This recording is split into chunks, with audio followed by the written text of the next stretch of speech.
They say home is where the heart is. But what happens when someone tries to convince you that your own heart doesn't belong in the place you've called sanctuary for 43 years? What happens when the very walls that witnessed your children's first steps, your husband's last breath, and every precious moment in between suddenly become a battlefield where you're made to feel like an unwelcome guest?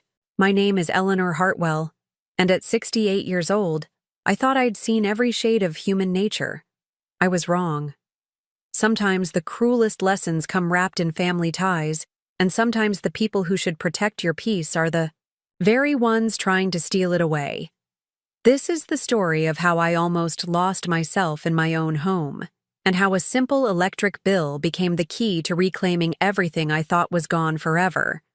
Before we jump back in, tell us where you're tuning in from, and if this story touches you, make sure you're subscribed, because tomorrow I've saved something extra special for you.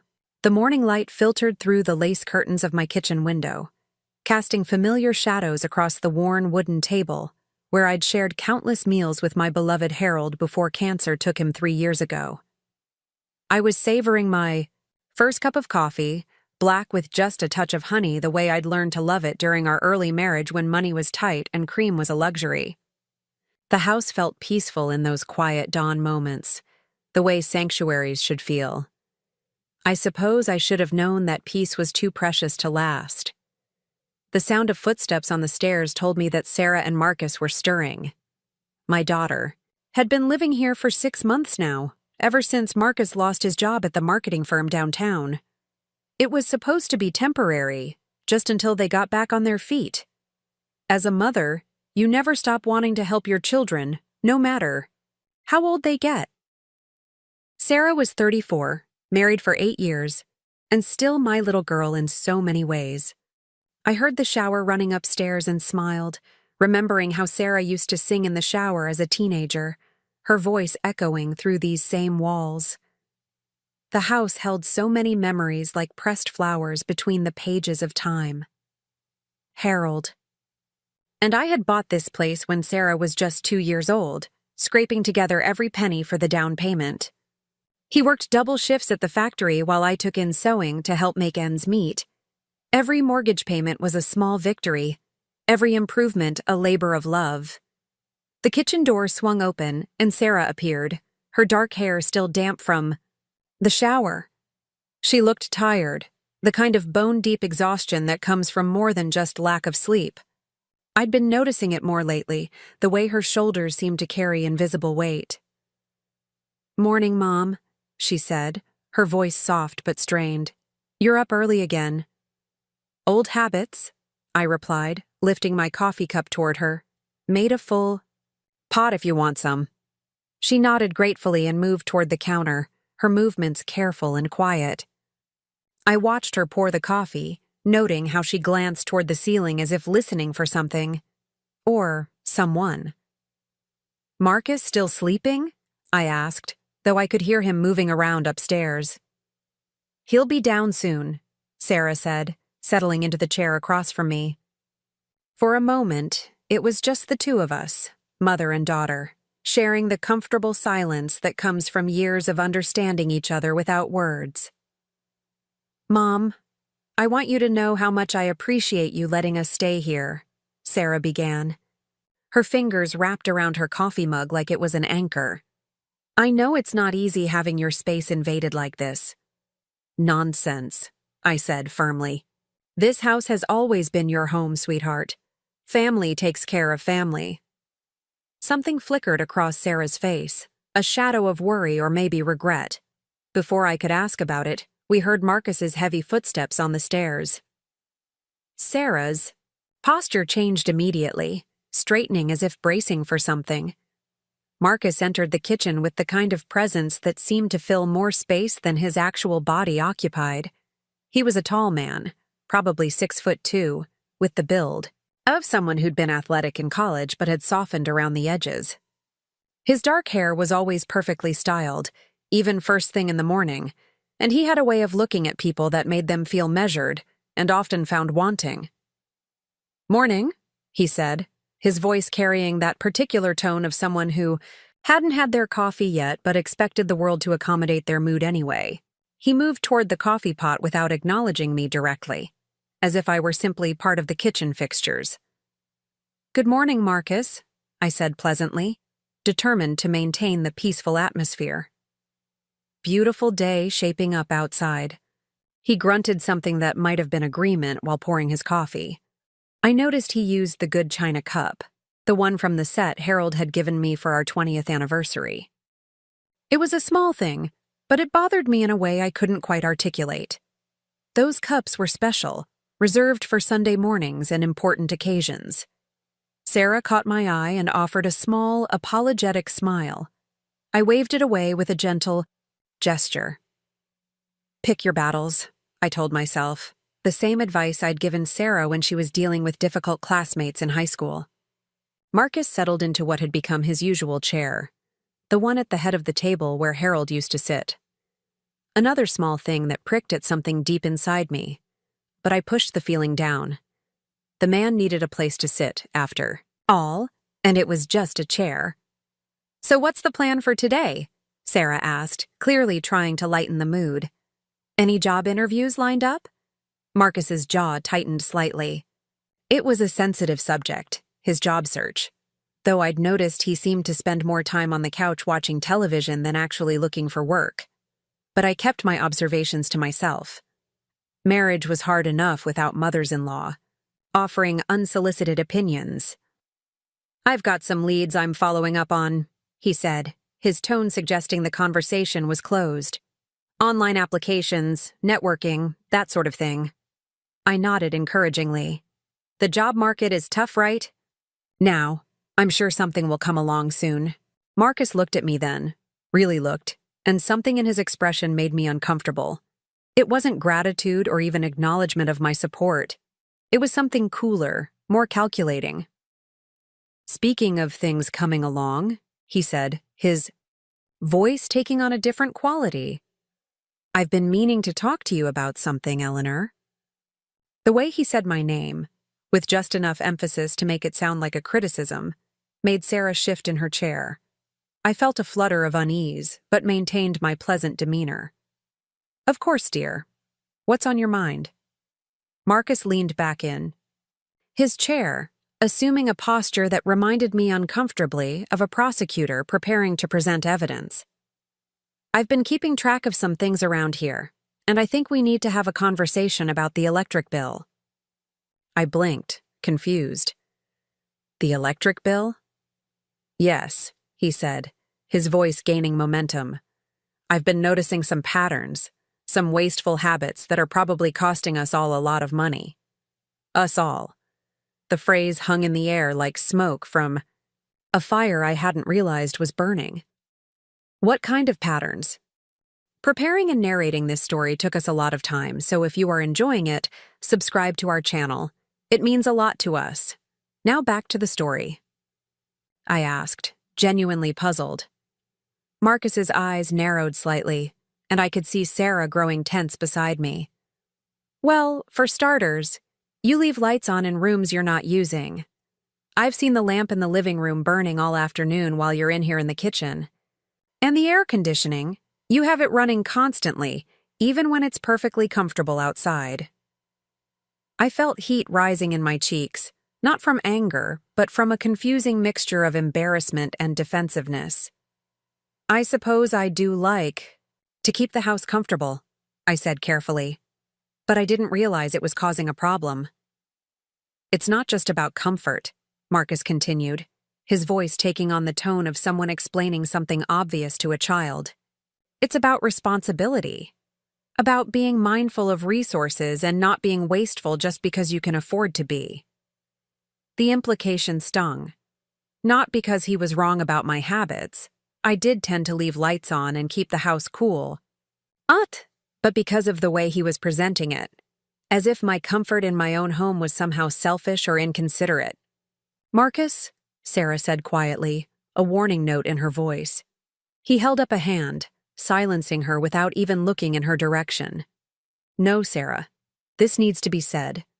Your mother is from a generation that didn't have to think about energy costs the way we do now. They grew up when electricity was cheap and environmental impact wasn't a concern. But times have changed. I felt something cold settle in my stomach. The way he was talking about me, as if I weren't sitting right there, as if my age made me inherently wasteful or ignorant. I wanted to defend myself, to point out that I'd lived through energy crises and economic hardships he couldn't imagine. But the words seemed stuck in my throat. "I understand your concern," I managed to say, my voice steadier than I felt. "If the electric bill is too high, perhaps we should look at it together and see what can be done." Marcus leaned forward, his expression intense. "That's exactly what I'm talking about. You say too high, like you don't even know what high means. Do you have any idea what the electric bill was last month?" I felt my cheeks burn hotter. Truth was, I hadn't looked closely at the bill in months. Since Harold died, I'd fallen into the habit of simply paying the utilities without scrutinizing every line item. It was one less thing to worry about during a time when worry seemed to consume everything else. "I admit I haven't been paying close attention to the details," I said, hating how defensive I sounded. $347. Marcus announced, his voice carrying the weight of an accusation. $347 for 1 month, Eleanor. That's more than some people pay for rent. Sarah made a small sound, almost like a gasp, and I felt the room spinning slightly around me. $347 did seem like a lot, though I'd been paying the bills without really thinking about the amounts. Since Harold's death, I'd been living off his pension and Social Security, plus the small savings we'd managed to accumulate over the years. Money wasn't exactly tight, but it wasn't unlimited either. "I had no idea it was that much," I whispered, feeling genuinely shocked. "Of course you didn't," Marcus said, and there was something almost triumphant in his voice. "Because you're not the one struggling to make ends meet. You're not the one lying awake at night wondering how you're going to pay for basic necessities." The accusation hit me like a physical blow. I looked at Sarah, seeking some kind of support or understanding, but she was staring down at her coffee cup as if it held answers to questions she was afraid to ask.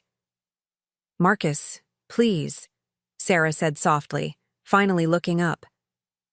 "Mom is letting us stay here rent-free. She's doing us a huge favor." "A favor?" Marcus's voice rose slightly, and I could see a vein beginning to pulse in his temple. "A favor would be being mindful of costs and not forcing us to live with the financial burden of someone else's careless habits." I felt tears prick at the corners of my eyes, a combination of hurt and confusion that I hadn't experienced since childhood. The way he was talking to me, about me, made me feel small and foolish and somehow wrong for existing in my own space. "I'm sorry," I said, the words coming out smaller than I intended. I truly didn't realize. "I'll be more careful." Something in Marcus's expression shifted, a flash of what might have been satisfaction. "I'm not trying to be harsh, Eleanor. I'm just trying to help you understand that actions have consequences. When you leave lights burning all over the house, when you keep the air conditioning running like you're trying to refrigerate the entire neighborhood, it affects all of us." I nodded, feeling chastened and ashamed. Maybe he was right. Maybe I had been wasteful, thoughtless in my habits. Growing up during the Depression had taught me to be frugal in many ways, but perhaps I'd grown careless about utilities in my later years. "I understand," I said quietly. "I'll make changes." "Good," Marcus said, his tone shifting to something that might have been meant as kindness, but felt more like condescension. "I knew you'd see reason once you understood the situation. We're all in this together, after all." Sarah was still staring at her coffee, and I wondered what she was thinking. Was she embarrassed by her mother's wastefulness? Grateful to her husband for addressing a problem she'd been too polite to mention? I couldn't read her expression, and that frightened me more than Marcus's criticism. The rest of breakfast passed in uncomfortable silence. I found myself hyper-aware of every light switch, every appliance, every small comfort that might be costing too much money. When I finished my coffee, I resisted the urge to pour another cup, worried that running the coffee maker again might be seen as wasteful. After Marcus and Sarah disappeared upstairs to get ready for their day, I sat alone in the kitchen, feeling like a stranger in my own home. The familiar warmth of the morning sun through the window felt different now, tainted by the knowledge that my comfort was costing too much, that my simple pleasures were burdens to others. I walked through the house, seeing it with new eyes. The lamp in the living room that I liked to keep on because it made the room feel cozy now seemed like an extravagance. The thermostat set at a comfortable 74 degrees felt like an indulgence. Even the habit of leaving the porch light on at night for safety felt suddenly questionable. In the living room, I stopped in front of the mantelpiece where photos of Harold and Sarah at various ages smiled back at me. Harold in his army uniform from his brief service before we married. Sarah's high school graduation, our 40th wedding, anniversary celebration at the little restaurant downtown. In every photo, I looked happy, confident, secure in my place in the world. Now I felt like I was disappearing, becoming smaller and less substantial with each passing moment. The house that had been my sanctuary for over 4 decades suddenly felt like a place where I had to justify my existence, where my comfort was measured against dollars and cents rather than years of love and investment. I heard Marcus's voice, upstairs, though I couldn't make out the words. He was talking to Sarah, probably about me, about my wasteful habits and the burden I represented. The thought made my chest tight with anxiety, and something that felt uncomfortably like shame. Moving to the kitchen window, I looked out at the garden Harold and I had planted together our first spring in the house. The rose bushes were blooming beautifully, their red petals bright against the green backdrop of the lawn. Harold had always said that a garden was worth any expense because it fed the soul as much as the body. I wondered if Marcus would consider the water bill for maintaining the garden another example of my careless spending. The phone rang, startling me from my thoughts. It was my neighbor, Mrs. Patterson, calling to check on me as she did every few days since Harold's death. "Eleanor, dear, how are you doing?" Her warm voice filled the kitchen, and I felt some of the tension in my shoulders ease. "I'm fine, Margaret. Thank you for asking." "And how are things with Sarah and her husband staying there? I hope they're not wearing out their welcome." The question was innocent enough, but it hit closer to home than Margaret could have known. "They're doing well," I said carefully. "Marcus is looking for work, and Sarah is. She's Sarah." Margaret made a small humming sound that suggested she heard more in my voice than I'd intended to reveal. "You know, Eleanor, I've been meaning to tell you. If you ever need someone to talk to or just want some company, you know where to find me. Sometimes having house guests, even family, can be more challenging than we expect." Tears pricked at my eyes again, this time from gratitude rather than hurt. "Thank you, Margaret. I appreciate that more than you know." After we hung up, I sat at the kitchen table feeling more alone than I had in months. The house felt different now, charged with tension and judgment that hadn't existed before breakfast. I found myself listening for footsteps upstairs, wondering what Marcus and Sarah were discussing, whether my name was being mentioned in tones of frustration or disappointment. When they finally came downstairs, both dressed for the day, the atmosphere felt strained. Sarah kissed my cheek goodbye, but her embrace felt hurried, distracted. Marcus nodded in my direction but didn't quite meet my eyes. "I'll probably be out most of the day," he said, addressing the comment somewhere over my head. "Job hunting, you know." "Of course," I replied. "Good luck." After they left, the house fell into a silence that felt oppressive rather than peaceful. I walked through each room, turning off lights I would normally leave on, adjusting the thermostat down to a temperature that felt uncomfortably warm but might save money. Each action felt like a small surrender, a piece of myself being negotiated away in the name of being a better, less burdensome person. By afternoon, The house felt like a sauna. I'd kept the air conditioning off despite the rising temperature. Outside, determined to prove that I could be mindful of expenses. But as the heat became unbearable, I finally gave in and turned the system back on, feeling guilty and defeated by my own need for comfort. I tried to distract myself with household tasks, but everything I did seemed to cost money. Using the washing machine, running the dishwasher, even turning on the television felt like acts of selfishness that Marcus would surely notice and judge. Around 3 o'clock, I found myself standing in front of the mailbox, holding the latest electric bill with trembling hands. I'd never been afraid to open mail before, but now the envelope felt like it contained evidence of my failures as a responsible person. Taking a deep breath, I tore it open and studied the numbers. $218. Not the $347 that Marcus had cited with such conviction and authority. I read the bill 3 times, checking every line item, but the total remained the same. $218 for the month. Confusion washed over me. Had Marcus been looking at a different bill? Had he made a mistake? Or had he simply lied?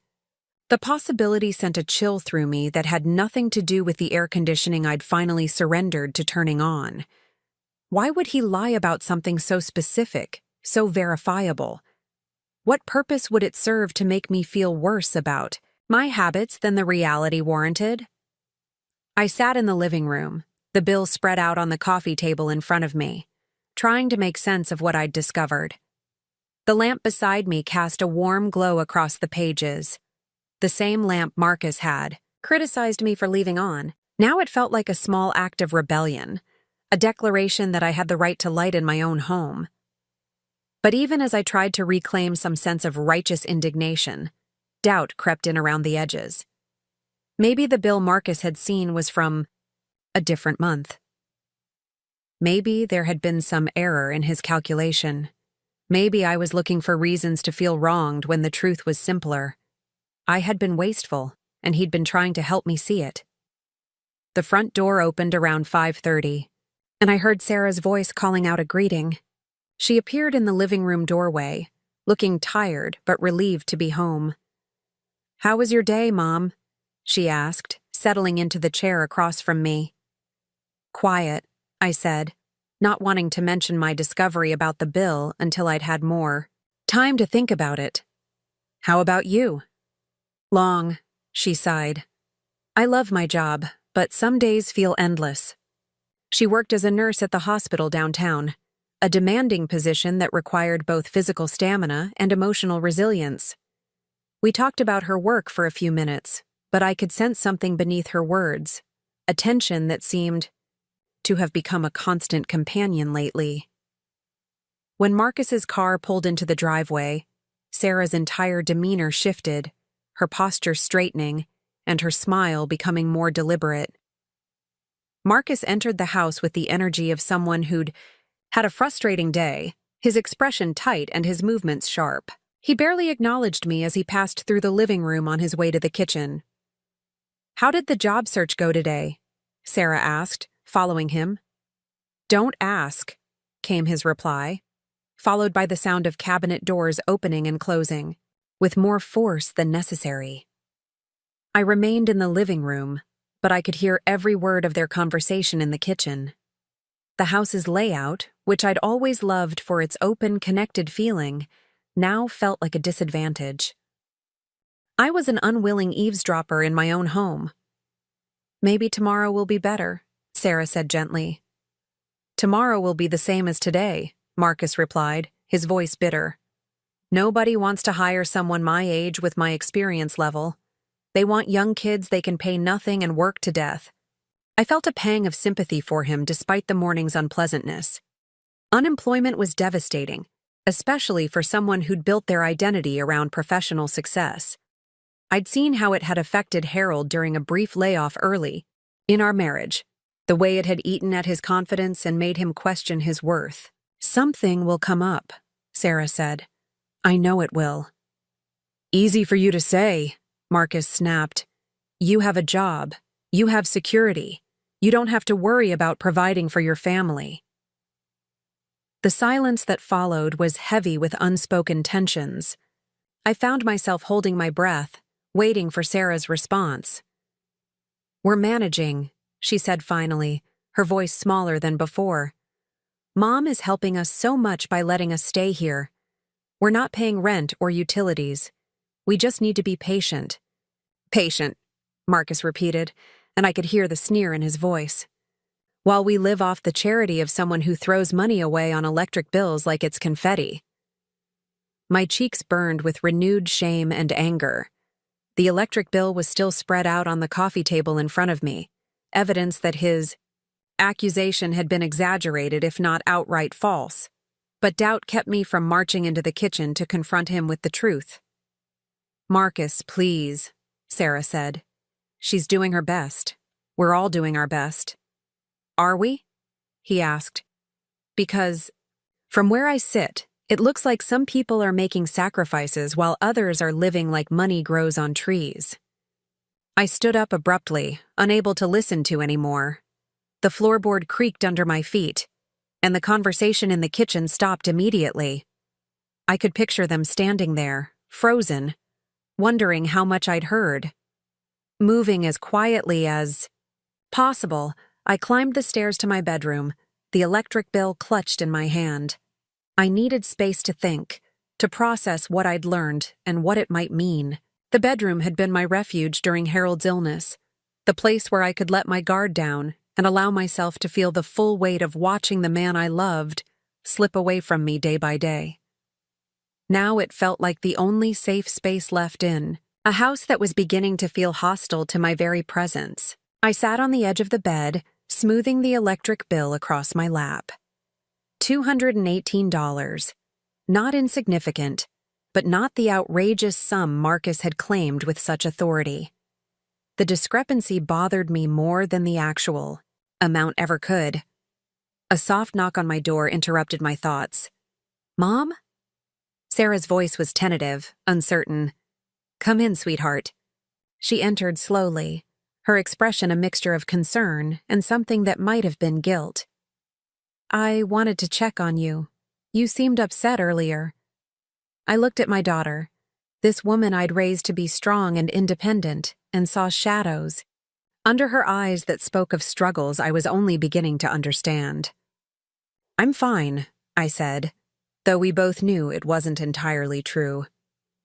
Sarah sat beside me on the bed, the same place she'd curled up as a child when nightmares or heartbreak had sent her seeking comfort from her mother.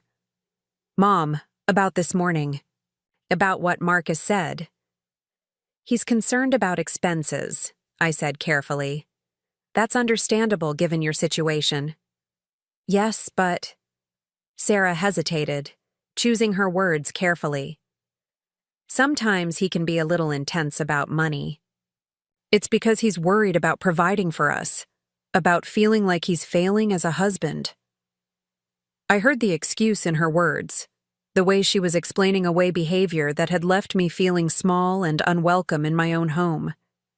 It reminded me of conversations I'd had with friends over the years, women who found ways to justify their husbands' harsh words or controlling behaviors by pointing to stress or good intentions. "Sarah," I said gently, "you know you can talk to me about anything, right? If something is wrong, if you need help." For a moment, I thought she might open up, might share whatever burden was making her shoulders sag with invisible weight. But then she straightened, pulling on the mask of competence she'd worn since childhood. "Everything's fine, Mom. We're just going through a rough patch. Once Marcus finds a job, things will get back to normal." I wanted to ask what normal looked like, whether it included making me feel guilty for existing in my own space. But the words wouldn't come. Instead, I reached over and squeezed her hand, hoping she could feel all the love and support I couldn't seem to put into words. After Sarah left, I lay back on the bed and stared at the ceiling, trying to make sense of the day's events. The house felt different around me, charged with tensions I didn't fully understand. The electric bill lay beside me like evidence in a case I wasn't sure I wanted to solve. Outside my window, the sun was setting, painting the sky in shades of orange, and pink that Harold had always said reminded him of hope. But tonight, even the beautiful sunset felt complicated, tainted by the knowledge that the lights I might turn on to continue reading or working would be judged and found wanting. As darkness settled over the house, I made a decision. Tomorrow, I would look more carefully at the patterns Marcus had mentioned, the lights left on and the air conditioning running.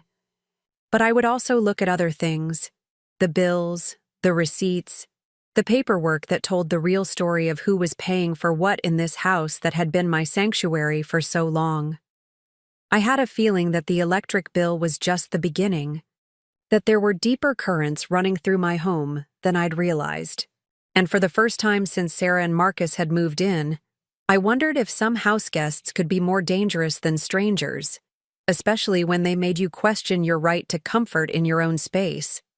The truth was out there, waiting to be discovered. I just had to find the courage to look for it, and more importantly, to act on what I found. Because at 68 years old, I was learning that sometimes the biggest battles aren't fought against strangers, but against the people who should love you most. And sometimes, the smallest things, like an electric bill, can illuminate the largest truths about who really holds the power in your own home. The next morning arrived with a gray sky that seemed to mirror the heaviness in my chest. I'd spent most of the night staring at the ceiling, replaying Marcus's words and trying to reconcile them with the electric bill that now sat in my nightstand drawer like a secret I wasn't sure how to handle. Sleep had come in fragments, interrupted by the sound of whispered conversations from down the hall and the creaking of floorboards that suggested someone was moving around the house long after bedtime. I made my way downstairs earlier than usual, hoping to reclaim some sense of normalcy. In the quiet morning hours, the kitchen felt like neutral territory in the growing tension that seemed to permeate every corner of my home. I started the coffee maker, then hesitated, wondering if Marcus would consider the electricity it used another example of my wasteful nature. The thought made me angry with myself for letting his criticism take root so deeply in my mind. While waiting for the coffee to brew, I found myself moving through the house like a guilty person, checking every light switch, every appliance, every potential source of electrical consumption. I turned off the small lamp in the hallway that I typically left on for safety during the night. I adjusted the thermostat down another degree, even though the morning air already carried a chill that made me pull my robe tighter around my shoulders. Each small adjustment felt like a piece of myself being carved away, but I told myself it was necessary. If I could prove that I was capable of being more mindful, more responsible, perhaps the atmosphere in the house would return to something resembling peace. Perhaps Marcus would see that I wasn't the thoughtless burden he seemed to believe I was. The coffee finished brewing with a final gurgle that seemed unnaturally loud in the morning stillness.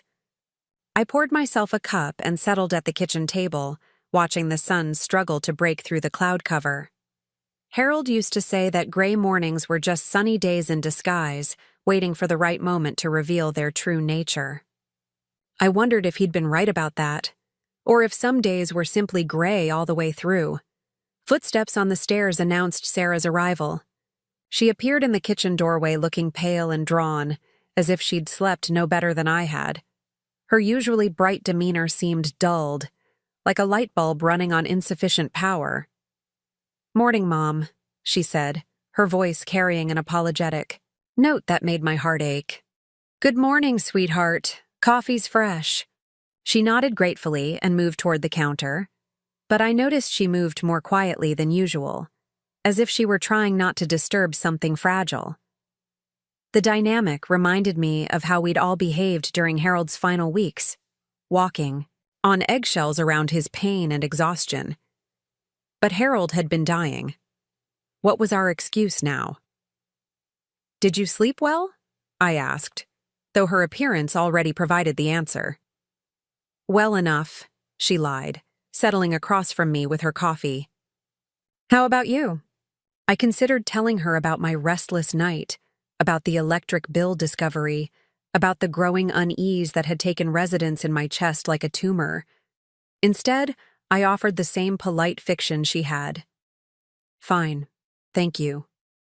We sat in companionable silence for a few minutes, both of us pretending that the air in the house hadn't changed, that we weren't both waiting for the other shoe to drop. It was Sarah who finally broke the uncomfortable peace. Mom, about yesterday morning, about what Marcus said. It's forgotten, I said quickly, not wanting to rehash the humiliation of being scolded like a child in my own kitchen. No, it's not forgotten, Sarah said firmly, and for a moment I heard echoes of the strong-willed little girl she'd once been. He was out of line. You're letting us live here rent-free, and he had no right to speak to you that way. Relief flooded through me, followed immediately by a more complex emotion I couldn't quite name. He's under a lot of stress, I said, surprised to find myself defending the man who'd made me feel so small.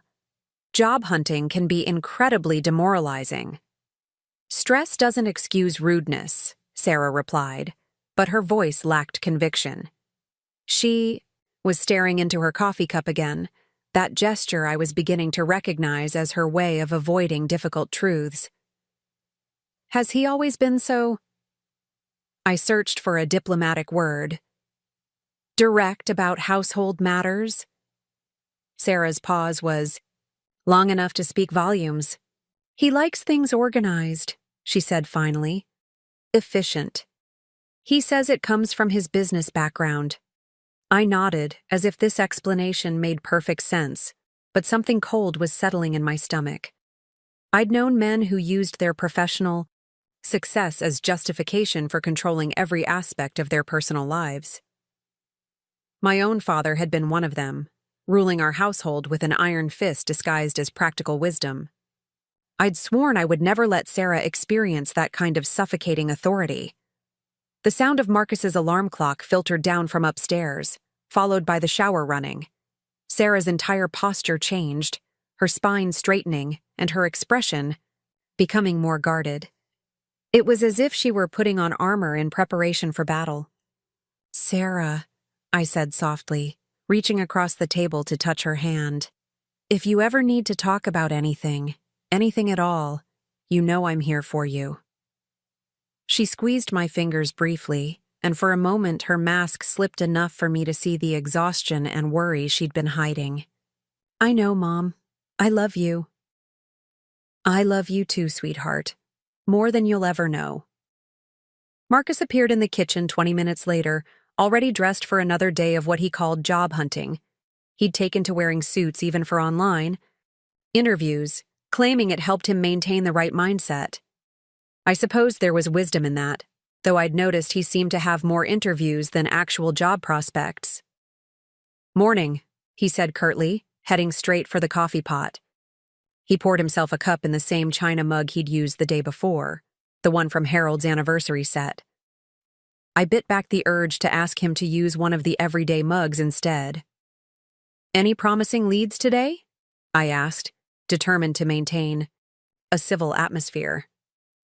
A few possibilities, he replied without looking at me. Nothing concrete yet, but I'm optimistic. Sarah smiled encouragingly at him, but I noticed she was gripping her coffee mug tighter than necessary. That's wonderful. I'm sure something will break soon.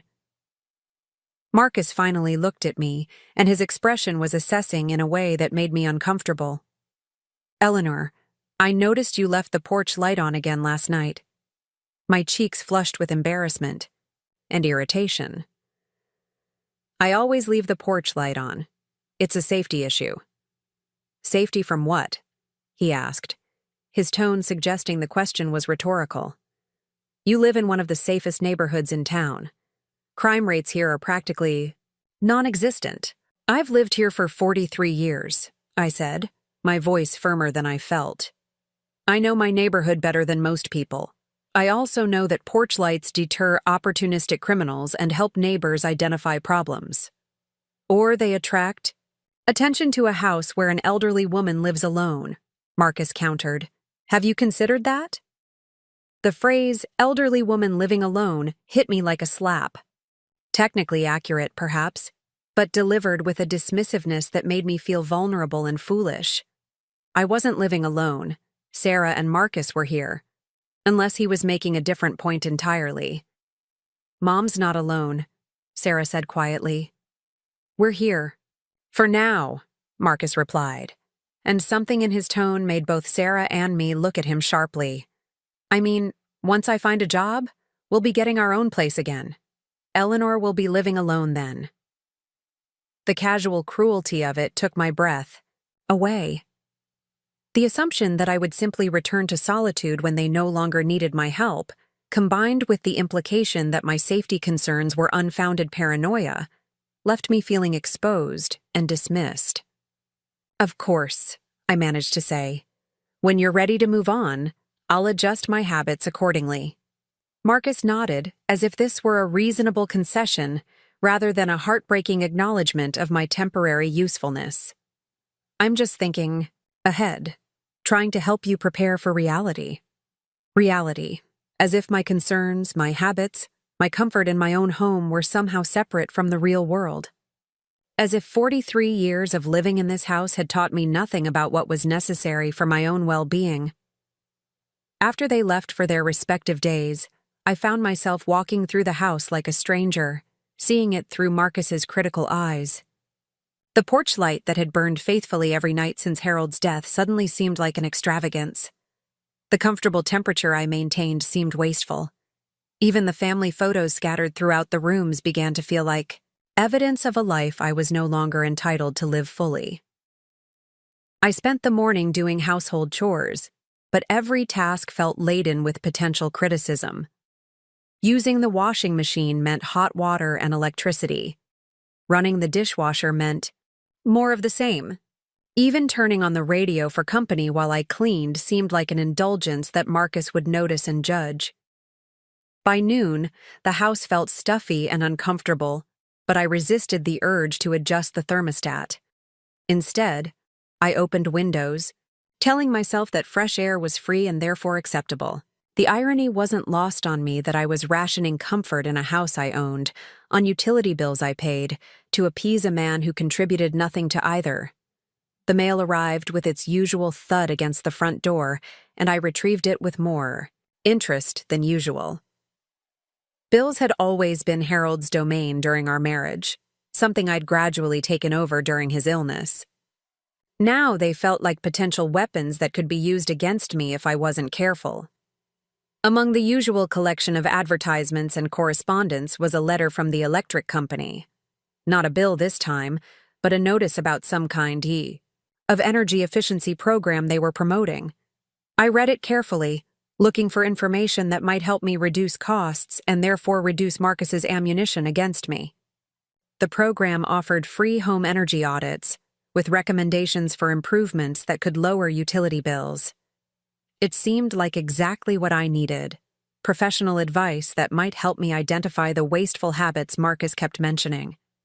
I made a mental note to call and schedule an appointment, then felt immediately foolish for needing strangers to validate my right to basic comfort in my own home. The afternoon stretched endlessly ahead of me. Usually, I would have spent it reading in the living room, perhaps with the television on for background noise. Certainly with lamps turned on as the natural light began to fade. Instead, I found myself sitting in the kitchen where the overhead light seemed more defensible as a necessity rather than a luxury. Mrs. Patterson called around 3, her warm voice a welcome interruption to my increasingly anxious thoughts. "Eleanor, dear, I hope I'm not interrupting anything important." "Not at all, Margaret. It's lovely to hear from you. I was wondering if you'd like to come over for tea this afternoon. I made lemon cookies, and you know how they are when they're fresh." The invitation was tempting, but I found myself hesitating. What if Marcus came home early and found the house empty? What if he saw it as another example of my wasteful nature, heating and cooling an empty house while I socialized with neighbors? "That sounds wonderful," I said, pushing aside my ridiculous concerns. "What time?" "Whenever you'd like, dear. I'm not going anywhere." I spent 20 minutes getting ready, choosing clothes that wouldn't wrinkle if I sat for too long, making sure the house was turned down to an appropriately frugal temperature. The process felt absurd, but I couldn't seem to stop myself from mentally preparing for Marcus's potential criticism. Margaret Patterson had been my neighbor for 15 years, moving into the house next door after her husband's retirement. She was a widow herself now, having lost Robert 2 years before I lost Harold. Our shared experience of grief had brought us closer together, creating a friendship based on mutual understanding of loss and the challenges of rebuilding life around the absence of someone you'd expected to grow old with. Her house smelled like vanilla and lemon, warm and welcoming in a way that made me realize how tense I'd been carrying myself lately. She'd set out her good china, the kind gesture that reminded me of the days when Harold and I entertained regularly, when setting a proper table was an expression of care rather than an extravagance. "You look tired, Eleanor," Margaret said as we settled in her cozy living room. "Are you sleeping well?" I considered the polite deflection I'd given Sarah that morning, but something in Margaret's gentle concern made me want to be honest. "Not particularly well, no." "Is everything all right? You know you can talk to me about anything." The kindness in her voice nearly undid me. I found myself telling her about the electric bill confrontation, about Marcus's criticism of my habits, about the growing sense that I was unwelcome in my own home. Margaret listened without interruption, her expression growing more concerned as my story unfolded. "Oh, Eleanor," she said when I finished, "that sounds absolutely awful. You shouldn't have to live like that in your own house." "I suppose he has a point about being more careful with expenses," I said, still half defending the man who'd made me feel so small. "Does he?" Margaret asked pointedly. "From what you've told me, you're providing them with free housing, free utilities, free everything. What exactly is he contributing besides criticism?" The question hung in the air between us, and I realized I didn't have a good answer. Marcus contributed nothing financially to the household, spent his days ostensibly job hunting with little to show for it, and seemed to view my generosity as an invitation to critique my lifestyle. "He's having a difficult time," I said weakly. "We've all had difficult times," Margaret replied firmly. "I've been unemployed. You lived through Harold's illness and death. Difficulty doesn't excuse cruelty, and it certainly doesn't excuse making someone feel unwelcome in their own home." Her words resonated in a way that made my chest tight with recognition. Cruelty. It seemed like such a strong word for what had happened, but as I turned it over in my mind, it felt accurate. There had been something deliberately hurtful in Marcus's approach, something designed to diminish me rather than simply address a practical concern. "Have you considered that he might be doing this intentionally?" Margaret asked gently. "Some people, when they feel powerless in one area of their life, try to exert control in others. It's not uncommon for unemployed men to become controlling about household matters." The suggestion made me uncomfortable because it rang true. I'd seen it happen to friends over the years, husbands who lost jobs and compensated by becoming hyper-controlling about domestic issues, wives who absorbed the criticism because they felt guilty about having employment when their spouses didn't.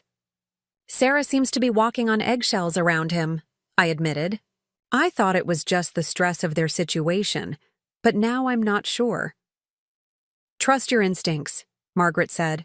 "You've raised a strong daughter, but even strong people can get caught up in situations that gradually erode their confidence. Sometimes it takes an outside perspective to see what's really happening." We talked for another hour, and by the time I left Margaret's house, I felt more like myself than I had in days.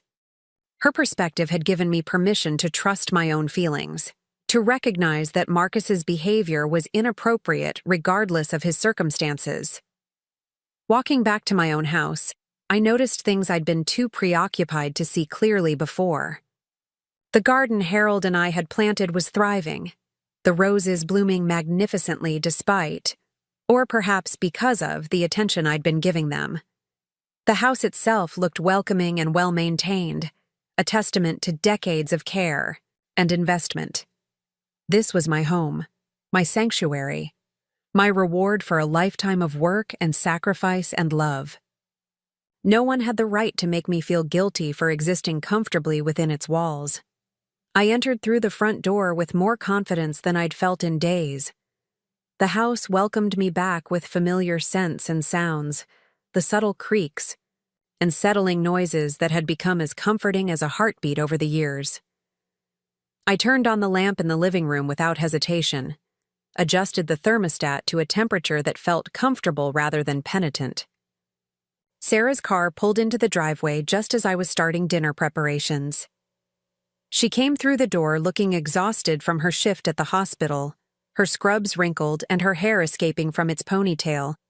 But she smiled when she saw me, a genuine expression that reminded me of the little girl who used to run into the kitchen after school, eager to share the day's adventures. "Something smells wonderful," she said, settling into her usual chair at the kitchen table. "Just a simple pot roast," I replied. Comfort food seemed appropriate for a gray day. "Perfect. I need comfort food after the day I've had." I wanted to ask about her work, about the challenges she faced caring for people during their most vulnerable moments. But before I could, we heard Marcus's car in the driveway, and Sarah's expression immediately shifted to something more guarded. He entered the house with the energy of someone whose day had not gone well. His movements were sharp and agitated, his expression dark with frustration. I braced myself for whatever criticism he might level at me today. "How did the job hunting go?" Sarah asked carefully. "Terrible," Marcus replied curtly. "Absolutely terrible. I had 3 interviews today, and not one of them showed any real interest. They're all looking for someone younger, someone they can exploit with lower wages." I felt genuine sympathy for his frustration. Job hunting at his age and experience level had to be demoralizing, especially after months of rejection. "I'm sorry to hear that. Something will turn up soon, I'm sure." Marcus looked at me with an expression I couldn't quite read. "Easy for you to say. You don't have to worry about providing for anyone. You don't have the pressure of being responsible for other people's well-being." The comment stung, not because it was true, but because it was so fundamentally wrong. I'd spent my entire adult life being responsible for other people's well-being. Harold's, Sarah's, and now, apparently, his own. The fact that my responsibilities had evolved over time didn't make them less real or demanding. "I understand the pressure," I said quietly. "I've felt it myself over the years." "Have you?" Marcus asked, his tone skeptical. "When? When you were married to a man with a steady job and benefits? When you lived in a house that was paid for and didn't have to worry about basic expenses?" I felt heat rising in my cheeks, not from embarrassment this time, but from anger. Harold and I worked very hard for everything we had.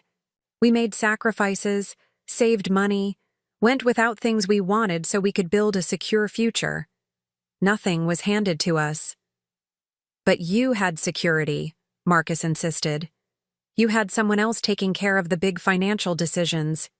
You didn't have to carry the weight of being the primary provider." The assumption inherent in his words, that I'd been some kind of pampered housewife who'd never worried about money, revealed how little he understood about my life or the lives of women of my generation. I'd worked outside the home when Sarah was young, contributing to our household income while also managing all the domestic responsibilities. I'd balanced checkbooks, made budgets, negotiated with creditors during lean times. "You're making assumptions about my life that aren't accurate," I said, my voice steadier than I felt. "Am I?" Marcus challenged. "Because from where I sit, it looks like you've never had to make the hard choices that real providers have to make." The phrase "real providers" hung in the air like an accusation. I looked at Sarah, hoping for some kind of support, but she was staring at her hands in her lap, clearly uncomfortable but unwilling to intervene. "I think we're all tired and stressed," Sarah said finally. Maybe we should focus on having a nice dinner together. Marcus made a sound. That might have been agreement or dismissal. He moved toward the refrigerator, opening it and studying the contents with the kind of proprietary interest that made my skin crawl. This was my refrigerator, stocked with food I'd purchased, in a kitchen I'd organized according to decades of habits and preferences. Yet he examined everything as if he were taking inventory of resources he had a right to monitor. "We're running low on milk," he announced, "and the bread's getting stale." I wanted to point out that I'd been managing household supplies for longer than he'd been alive, that I knew exactly what we had and what we needed. Instead, I made a mental note to add milk and bread to my shopping list, another small surrender in the ongoing erosion of my authority in my own home. Dinner passed in uncomfortable near silence. The pot roast was perfectly cooked, tender and flavorful the way Harold had always loved it. But the atmosphere at the table made it difficult to enjoy even my own cooking. Marcus ate mechanically, his attention focused on some internal grievance that colored every bite. Sarah complimented the meal, but seemed distracted, glancing between her husband and me as if trying to gauge the emotional temperature of the room. After dinner, Marcus disappeared into the living room and turned on the television, settling into Harold's old recliner as if it belonged to him. The sight of him in that chair, the chair where Harold had spent his final months watching old movies and documentaries, made something sharp twist in my chest. Sarah helped me clean the dishes, working quietly beside me at the sink. The domestic ritual felt comforting, reminiscent of the easy partnership we'd shared when she was younger. But even this simple pleasure was tainted by the knowledge that Marcus was in the next room, probably calculating the cost of the hot water we were using. "Mom," Sarah said softly, keeping her voice low enough that Marcus wouldn't overhear. "I want to apologize for how he's been acting. He's not usually like this. I wanted to ask what he was usually like, whether the controlling behavior and casual cruelty were new developments or long-standing patterns she'd learned to navigate. But something in her expression warned me that such questions wouldn't be welcome. "Everyone handles stress differently," I said diplomatically. "He used to be so charming," Sarah continued, as if she were trying to convince herself as much as me. "When we first started dating, he was attentive and romantic. He made me feel special, protected." The past tense of her description was telling. "People change," I said gently. "Sometimes circumstances bring out different sides of someone's personality. I keep thinking that once he finds a job, once we get back on our feet, he'll go back to being the man I married." I dried a plate slowly, choosing my words carefully. What if he doesn't? What if this is who he is when he's under pressure? Sarah's hands stilled in the soapy water. "I can't think like that, Mom. I have to believe that our marriage is worth fighting for." The conversation died there, but I could see the wheels turning in Sarah's mind. She was beginning to question things she'd accepted without examination, beginning to see patterns she'd been too close to recognize. It was a start, even if it wasn't the dramatic revelation I might have hoped for. Later that evening, after Sarah and Marcus had gone upstairs, I sat in the living room with a book, the lamp beside me casting warm light across the pages. The house felt peaceful in these quiet hours after bedtime, when I could exist without judgment or criticism. But even this solitude was tainted by the knowledge that tomorrow would bring another day of walking on eggshells, another day of justifying my right to comfort in my own home. I thought about my conversation with Margaret, about her suggestion that Marcus's behavior might be intentional rather than merely thoughtless. The idea was disturbing because it implied a level of calculation that made his actions feel more sinister. If he was deliberately trying to make me feel unwelcome, what was his ultimate goal? The electric bill was still in my nightstand drawer, evidence that his criticism had been based on exaggerated or false information. But what did that mean? Had he simply made an error, or had he deliberately inflated the numbers to make his point more forcefully? As I prepared for bed, I made a decision. Tomorrow, I would start paying closer attention to the details, the bills, the expenses, the actual facts behind Marcus's accusations. If he was going to challenge my right to live comfortably in my own home, I would arm myself with information to defend that right. I also decided to call the electric company about their energy audit program, not because I believed Marcus's criticisms were valid, but because I wanted professional validation of my usage patterns. If experts confirmed that my habits were reasonable, it would be harder for Marcus to portray me as wasteful or irresponsible. Lying in bed, I listened to the familiar sounds of the house settling around me. These walls had witnessed decades of my life, joy and sorrow, triumph and loss, the full spectrum of human experience. They had sheltered me during Harold's illness, comforted me during grief, provided stability when everything else felt uncertain. No one had the right to make me feel like a stranger in this sanctuary. No one had the right to weaponize my generosity against me or use my desire to help family as a means of control. Tomorrow would be different. Tomorrow, I would start reclaiming my sense of home, one small act of defiance at a time.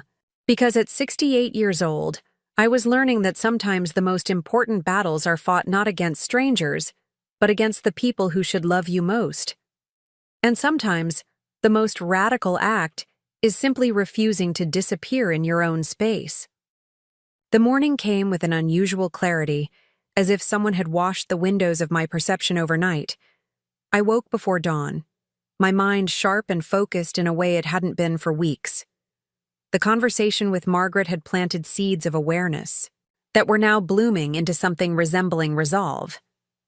Today, I decided, would be the day I stopped accepting Marcus's version of reality and started investigating the truth for myself. I dressed carefully, choosing clothes that made me feel competent and purposeful rather than apologetic. The woman in the mirror looked older than I remembered, but there was something in her eyes that reminded me of the fierce young mother who had once stood up to a school principal when Sarah was being bullied. That woman was still in there, just buried under months of doubt and deference. Downstairs, I moved through my morning routine with deliberate intention. I turned on every light I wanted, set the thermostat to a comfortable temperature, and made a full pot of coffee without calculating the cost. These were small acts of rebellion, but they felt significant in the context of the prison I'd been building around myself. The kitchen felt different this morning, more like the heart of my home than a battleground where every action was subject to scrutiny. I pulled out a notebook and pen, items I'd used during Harold's illness to track medications and appointments. Today, they would serve a different purpose entirely. At the top of the first page, I wrote, "Household expenses, facts," and underlined it twice.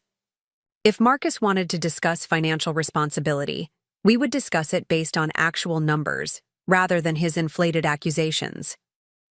I retrieved the electric bill from my nightstand drawer and copied the real amount into my notebook, along with the date and account number. Sarah appeared in the kitchen 20 minutes later, looking more rested than she had in recent days. Perhaps the tension was affecting her sleep less now that it was out in the open, acknowledged rather than ignored. "You're up early today, Mom," she observed, settling into her chair with a cup of coffee. "I have some things I want to accomplish," I said, closing the notebook and setting it aside. "How are you feeling this morning?" "Better, actually. I think our conversation yesterday helped me process some things." She paused, stirring her coffee thoughtfully.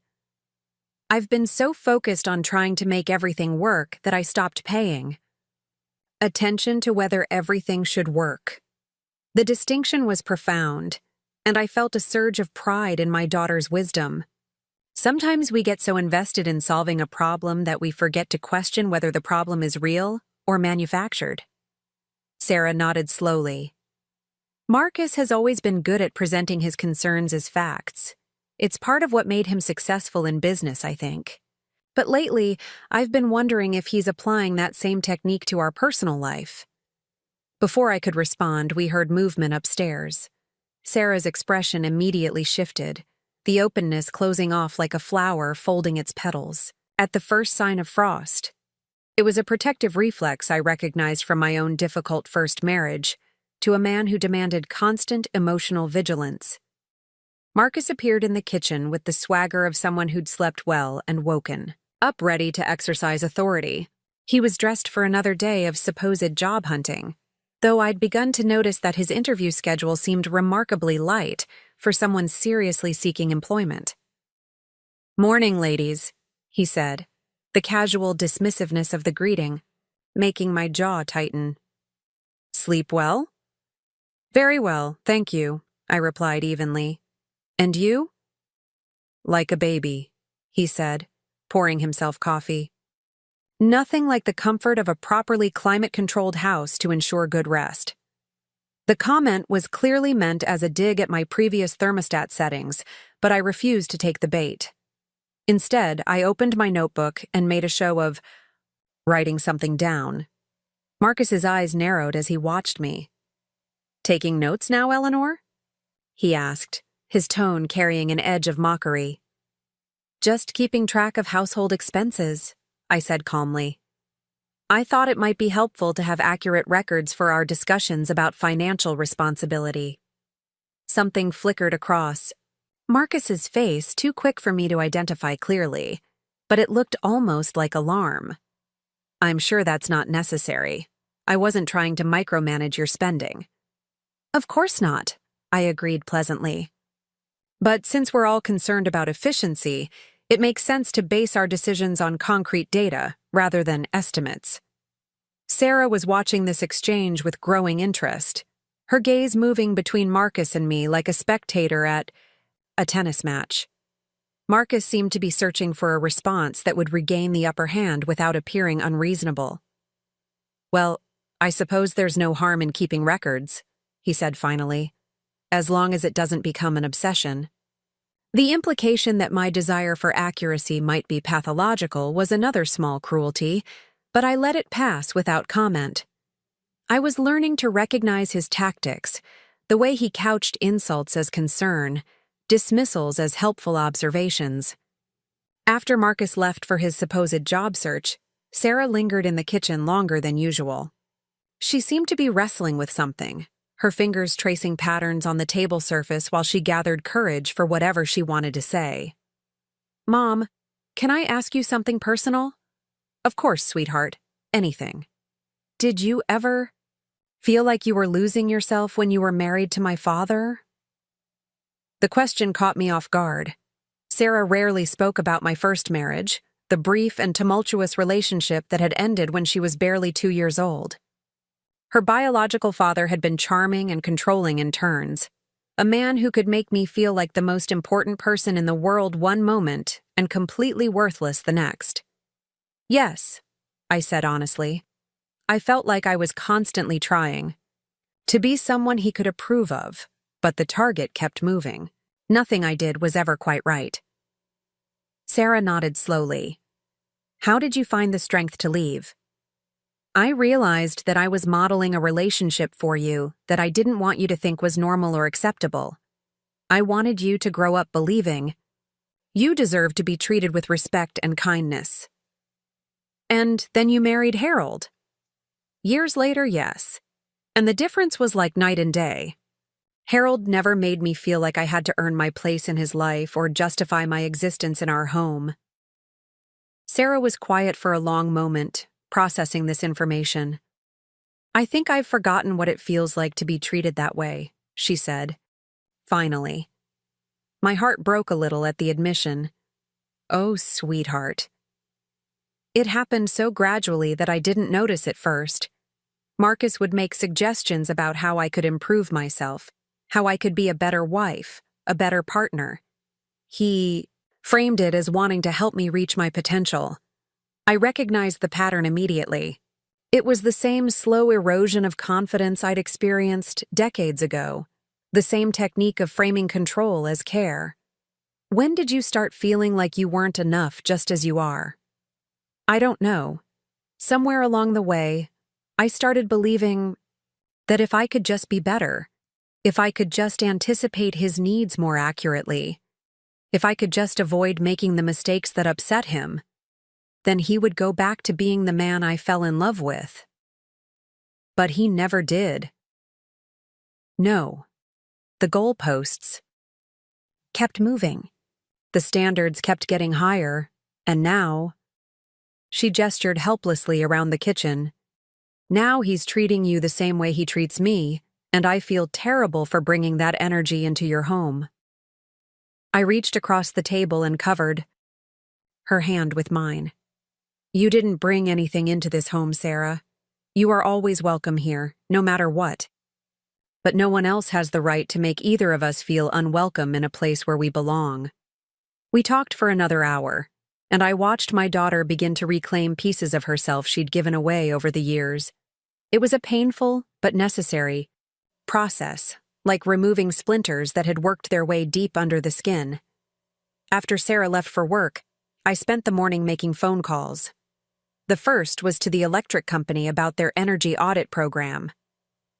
The representative I spoke with was helpful and informative, scheduling an appointment for the following week, and explaining that most homes Sarah's age were quite energy efficient compared to older standards. The second call was to my bank, where I requested copies of the last 6 months of utility bills and other household expenses. I wanted a complete picture of where my money was going, not because I suspected any real problems, but because information was power in the battle. I was beginning to understand I was fighting. My third call was to Margaret, accepting her invitation to join her book club that met weekly at the community center. I'd been declining social invitations for months, partly out of grief and partly out of some misguided sense that I should be available in case Sarah and Marcus needed anything. Now I realized that maintaining my own life and friendships wasn't selfish. It was necessary for my mental health and sense of self. The afternoon brought unexpected visitors in the form of 2 young men in suits who knocked on my front door with the kind of persistence that suggested they weren't selling anything. They introduced themselves as representatives from a property management company, claiming they were in the neighborhood evaluating homes for potential rental conversion. We're particularly interested in houses of this size and age, one of them explained. Properties with mature gardens and established character. They're very popular with families looking for rental homes.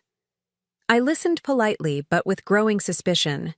My neighborhood wasn't known for rental properties, and the timing of their visit felt oddly coincidental. I'm not interested in renting my home, I said firmly. Of course not, the second man said quickly. We're just doing market research at this point. But if circumstances ever changed, if you ever found yourself interested in generating passive income from your property, we'd love to have your contact information.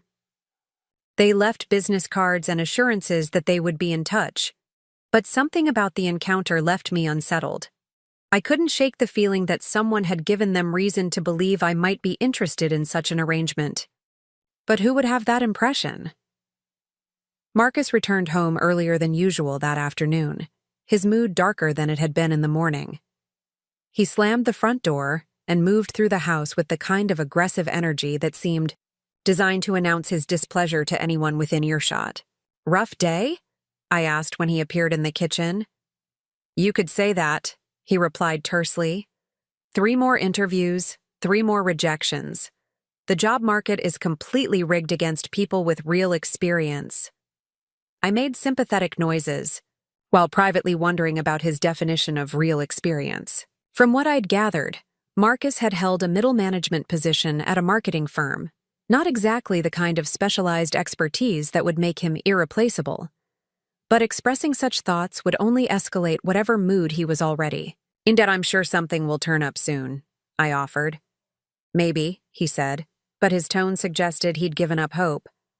The whole system is designed to keep people like me down while promoting diversity hires and inexperienced kids who'll work for nothing.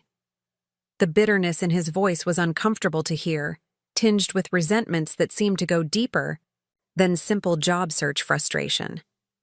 I busied myself with dinner preparations, hoping to avoid being drawn into whatever grievances he wanted to air. You know what the real problem is? Marcus continued, apparently not needing encouragement, to elaborate. People don't understand the value of stability anymore. They don't appreciate someone who can provide consistent, reliable leadership. I wondered if Sarah appreciated his version of consistent, reliable leadership, if that's what she called the constant criticism and emotional manipulation I'd been witnessing. "Have you considered expanding your search to different types of positions?" I asked, trying to redirect the conversation toward practical solutions. Marcus gave me a look that suggested the question was hopelessly naive. "You don't understand how the professional world works, Eleanor. You can't just take any job that comes along. You have to maintain your professional standards, your market value." The condescension was becoming familiar, this assumption that my decades of life experience had somehow failed to teach me anything useful about work or responsibility, or the realities of supporting a family. "Of course," I said mildly. "I'm sure you know what's best for your career." Something in my tone must have struck him as insufficiently deferential, because his expression hardened. "Speaking of knowing what's best, I noticed you had the air conditioning running full blast again today. I thought we'd discussed being more mindful about energy usage." I glanced at the thermostat, which was set to a perfectly reasonable 75 degrees. "I set it to a comfortable level this morning, nothing excessive." 75 degrees is excessive when it's only 80 outside, Marcus declared. "You're essentially paying to cool the house by 5 degrees, which is completely unnecessary." The arithmetic of his argument was so absurd that I almost laughed. A 5-degree difference between indoor and outdoor temperatures was not only reasonable, but conservative by most standards. The fact that he was presenting it as wasteful revealed either his ignorance about normal household management or his determination to find fault regardless of logic. "I'll keep that in mind," I said, refusing to engage with the fundamental dishonesty of his criticism. "Will you?" Marcus asked, his tone suggesting doubt. "Because I've been keeping track. And your utility usage patterns suggest otherwise." The phrase "keeping track" sent a chill through me. What exactly was he tracking? How was he gathering this information? And why did he feel entitled to monitor my household management as if I were an incompetent child? "What kind of tracking?" I asked, my voice carefully neutral. Marcus seemed pleased that I'd asked, as if he'd been waiting for the opportunity to demonstrate his diligence. "I've been noting thermostat settings, light usage, appliance operation, just trying to identify patterns that might be costing us unnecessary money." Us.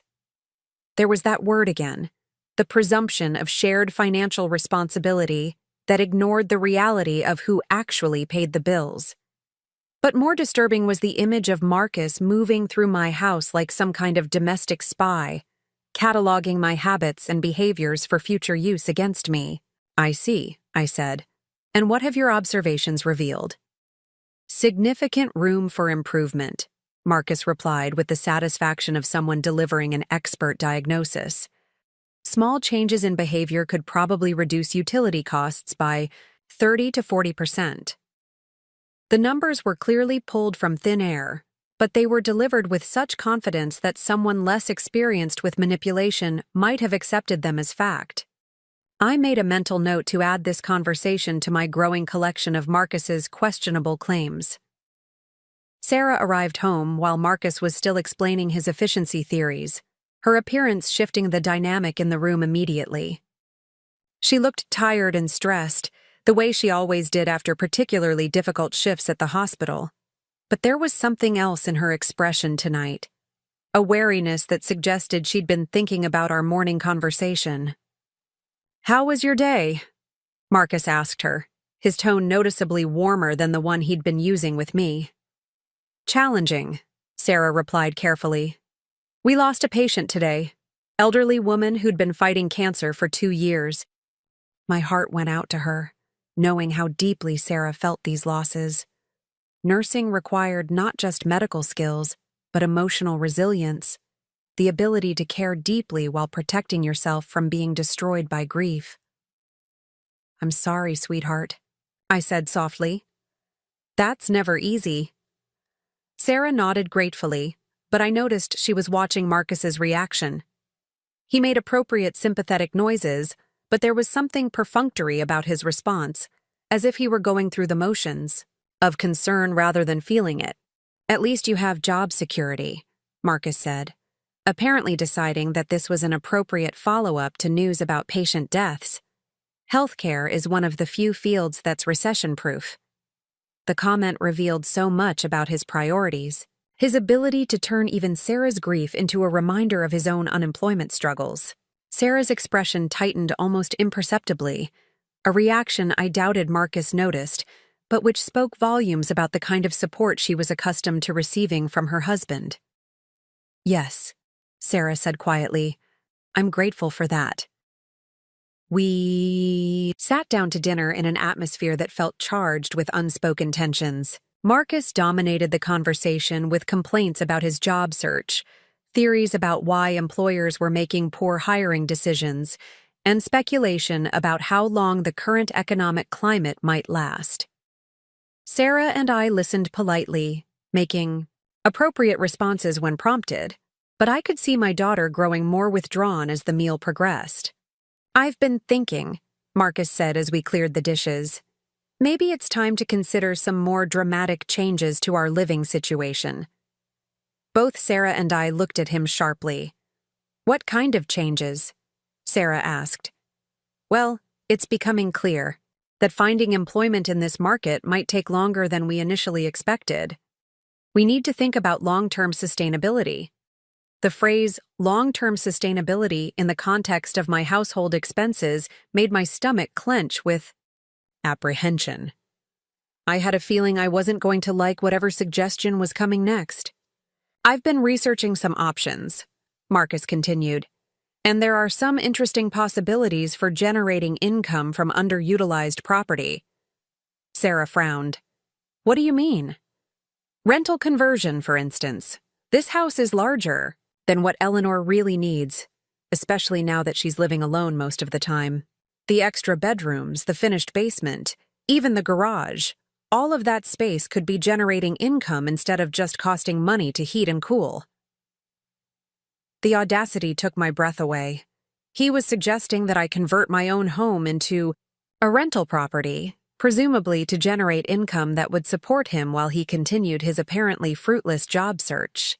The idea was so presumptuous, so fundamentally wrong, that I couldn't immediately find words to respond. Marcus, Sarah said slowly, this is Mom's house. She's not looking to become a landlord. I'm not suggesting anything permanent, Marcus said quickly. Just a temporary arrangement to help offset expenses while we're all adjusting to new circumstances. The manipulation was masterful in its subtlety. By framing his suggestion as a temporary measure to help with expenses, he was implying that my household costs were somehow unsustainable, that changes were necessary for financial survival, rather than his convenience. My expenses are perfectly manageable, I said firmly. I'm not interested in renting parts of my home to strangers. Marcus's expression shifted to something that might have been meant as patience, but felt more like condescension. Eleanor, I understand that change can be difficult, especially at your age, but sometimes we have to make practical decisions based on reality rather than sentiment.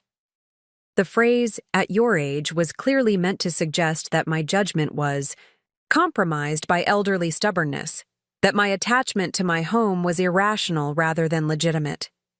It was another small cruelty designed to undermine my confidence in my own decision-making abilities. My reality, I said carefully, is that this is my home, which I own free and clear, and I will decide how it's used. Of course, Marcus said, but his tone suggested he viewed my position as temporary resistance rather than final decision. I'm just trying to think ahead, to help you prepare for the kinds of choices you might face down the road.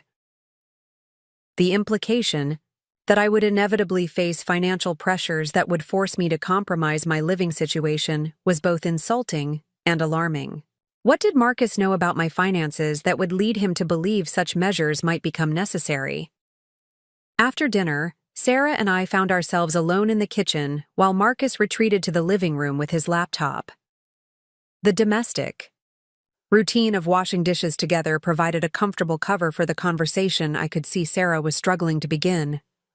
"Mom," she said quietly, "about what Marcus suggested earlier." "The rental idea?" I kept my voice equally low. "What did you think about that?" "I think it's completely inappropriate," Sarah said with more firmness than I'd heard from her in weeks. "This is your home.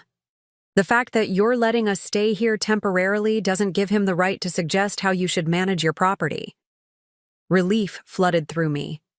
I'd been afraid that Sarah might see merit in Marcus's suggestion, might view it as a reasonable compromise rather than the presumptuous overreach it actually was. "I was hoping you'd see it that way," I admitted. "What worries me," Sarah continued, "is that he seems to think he has a say in your decisions. Like he has some kind of authority here." The observation was perceptive and troubling. Marcus did seem to be operating under the assumption that his temporary residence gave him permanent influence, that his opinions about household management carried equal weight with mine despite his complete lack of financial contribution. "He's been under a lot of stress," I said, still trying to give him the benefit of the doubt. "Stress doesn't excuse entitlement," Sarah replied, echoing Margaret's earlier point about the difference between explanation and justification. "And it doesn't excuse treating you like you don't know how to manage your own life." We were interrupted by the sound of Marcus's voice from the living room, talking animatedly to someone on the phone. Both Sarah and I fell silent, straining to hear what he was discussing. His tone was upbeat and confident, completely different from the defeated persona he'd been projecting about his job search. "That sounds promising," we heard him say. "Yes, I think that could work out very well for everyone involved." Sarah and I exchanged glances. The conversation continued for several more minutes, but Marcus was keeping his voice low enough that we couldn't make out specific details. When he finally hung up, he appeared in the kitchen doorway with an expression of barely contained excitement. "Good news," he announced. "I may have found a solution to our housing situation." The possessive pronoun was telling, "our housing situation," as if my home had somehow become a shared problem requiring his input to solve. "What kind of solution?" Sarah asked warily. "I've been talking to some people about creative living arrangements," Marcus said. "Situations that could benefit everyone involved while providing more financial stability." The vagueness of his explanation was clearly intentional, designed to make us curious enough to ask for details while giving him control over how much information to reveal. It was another manipulation technique I was learning to recognize. "What people?" I asked directly. Marcus smiled, the expression not quite reaching his eyes. "Just some contacts I've made during my job search. People who understand the challenges of the current economy and are looking for mutually beneficial arrangements." The non-answer was frustrating but not surprising. Marcus had developed a talent for speaking at length while revealing nothing substantive, a skill that probably served him well in business settings but felt dishonest in personal conversations. "I'd prefer to keep my living arrangements as they are," I said firmly. "Of course," Marcus replied, but his tone suggested he viewed my preference as one factor among many rather than the determining consideration. "I'm just exploring options. It never hurts to know what possibilities exist." Later that evening, as I prepared for bed, I found myself thinking about the phone conversation I'd overheard. Marcus's excitement about some unnamed solution to our housing situation felt ominous in ways I couldn't fully articulate. Combined with the afternoon visit from the property management representatives, it painted a picture of someone who was actively working to change my living situation regardless of my expressed wishes. I pulled out my notebook and added details about the evening's conversations, Marcus's rental suggestion, and the mysterious phone call. The pattern that was emerging wasn't one of a man simply struggling with unemployment stress. It was the pattern of someone who viewed my home as a resource to be exploited rather than a sanctuary to be respected. As I lay in bed listening to the familiar sounds of the house settling around me, I felt a growing sense of urgency about protecting what was mine. Marcus's behavior was escalating, becoming more bold in its presumptions and more dismissive of my autonomy. The man who had started by criticizing my electric usage was now suggesting fundamental changes to how I lived in my own home. Tomorrow, I decided, would be the day I started gathering more serious information about my options. If Marcus was exploring ways to change my living situation without my consent, I needed to understand exactly what rights and protections I had. Because increasingly, it felt like I was living with someone who saw me not as a generous family member, but as an obstacle to be managed or removed. The thought was chilling, but it was also clarifying. For the first time since this ordeal began, I knew exactly what I was fighting for: the right to live peacefully in the home I'd earned through decades of love, sacrifice, and investment.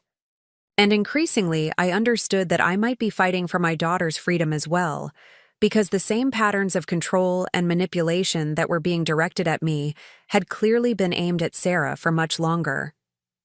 The war for my home and my peace of mind was just beginning, but at least now I understood that it was a war worth fighting. The sound that woke me wasn't unusual in itself, just Marcus moving around downstairs in the early hours before dawn.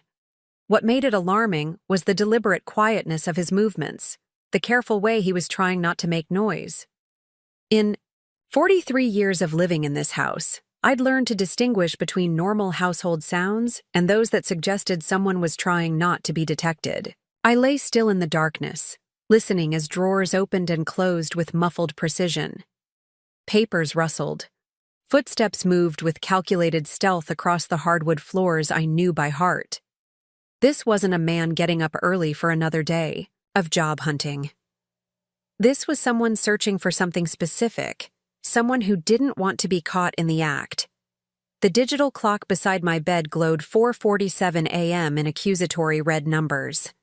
Sarah would be deep in sleep, exhausted from another emotionally draining shift at the hospital. Whatever Marcus was doing downstairs, he'd timed it for maximum privacy, counting on both of us being unconscious while he conducted his mysterious business.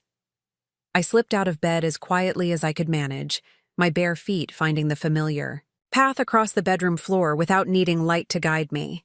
Years of midnight trips to check on Sarah when she was young, and later to tend to Harold during his illness, had taught me how to move through this house like a ghost when necessary. At the top of the stairs, I paused to listen more carefully. The sounds were coming from my home office, the small room off the kitchen where I kept important papers and handled household business. Harold had set up a simple desk there when we'd first moved in, claiming every home needed a command center for managing the practical aspects of life. After his death, it had become my sanctuary for dealing with insurance claims, medical bills, and the endless paperwork that seemed to multiply in the wake of loss. The thought of Marcus rifling through that space, through papers that contained the intimate details of my financial life, made my chest tight with violation and rage.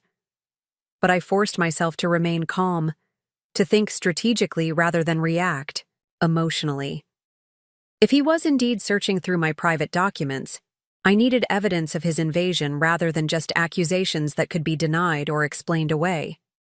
Moving as silently as possible, I descended the stairs one careful step at a time. The fourth step from the bottom creaked if you put your full weight on it, so I stepped to the left side where the wood was more solid. The eighth step squeaked if you moved too quickly, so I paused there, redistributing my weight gradually. By the time I reached the bottom of the stairs, I could hear Marcus more clearly. He was definitely in the office, and the sound suggested he was photographing documents rather than simply reading them. The faint click of a phone camera, followed by the rustle of papers being moved and rearranged, painted a clear picture of systematic documentation theft. I positioned myself near the kitchen doorway, where I could observe without being seen. The office door was open, and I could see Marcus hunched over my desk with his phone in hand, systematically photographing what appeared to be bank statements and utility bills. His movements were efficient and practiced, suggesting this wasn't his first such expedition into my private papers. The violation was breathtaking in its completeness. He wasn't just casually snooping through my mail or glancing at papers left on the desk. This was a deliberate, organized invasion of my financial privacy, conducted with the kind of methodical thoroughness that suggested specific goals rather than idle curiosity. I watched him photograph my bank statements, credit card bills, insurance policies, and tax documents. He seemed particularly interested in anything related to the house itself, the property tax assessments, homeowners' insurance information, and what appeared to be the original mortgage documents I'd kept for sentimental reasons, even though the house had been paid off for years. The pieces of a larger puzzle began clicking into place in my mind. The property management representatives who'd visited yesterday, Marcus's mysterious phone call about solutions to our housing situation, his suggestions about rental conversion, his exaggerated claims about utility costs. None of these were random events or simple responses to job search stress. They were part of a coordinated effort to gather information about my property and financial situation. But for what purpose? What was Marcus planning that required such detailed knowledge of my assets and expenses? I remained hidden in the shadows for another 10 minutes, watching him work his way through my filing system with disturbing familiarity. He knew exactly where to look for specific types of documents, suggesting he'd been through these papers before. How many other pre-dawn expeditions had he conducted while Sarah and I slept trustingly upstairs? When Marcus finally began replacing the papers in their folders, I retreated back up the stairs as quietly as I'd descended. My heart was pounding with adrenaline and anger, but I forced myself to think clearly about what I'd witnessed and what it meant. Back in my bedroom, I sat on the edge of the bed and tried to process the implications of Marcus's nocturnal activities. The man living in my house, eating my food, benefiting from my generosity, was systematically stealing information about my most private financial affairs. The betrayal was stunning in its callousness, but it was also evidence of something much more serious than household tension or unemployment stress. This was planning. This was preparation for something that required detailed knowledge of my assets and vulnerabilities. And given Marcus's recent suggestions about changing my living arrangements, I had a growing suspicion about what that something might be. I spent the remaining hours before dawn lying awake, staring at the ceiling, and considering my options. Confronting Marcus directly would only alert him that I'd discovered his activities, potentially forcing him to accelerate whatever timeline he was working toward. But remaining silent felt like enabling him to continue violating my privacy and advancing his mysterious agenda. By the time the sun began filtering through my bedroom curtains, I'd made a decision. I would continue gathering information about Marcus's activities, while simultaneously taking steps to protect myself and my property. If he wanted to play games of deception and manipulation, I would learn the rules and play to win. The morning. Routine proceeded with careful normalcy. I dressed and went downstairs at my usual time, prepared coffee, and settled at the kitchen table with the newspaper as if nothing had changed. Marcus appeared 20 minutes later, looking well-rested and satisfied in a way that made my skin crawl, now that I knew how he'd spent his early morning hours. "Sleep well?" he asked, with what might have been genuine inquiry or subtle mockery. "Very well, thank you," I replied evenly. "You're up early again today." "Early bird catches the worm," Marcus said with a smile that didn't reach his eyes. "Lots to accomplish today." I wondered what those accomplishments might involve, what next steps his document photography session had enabled.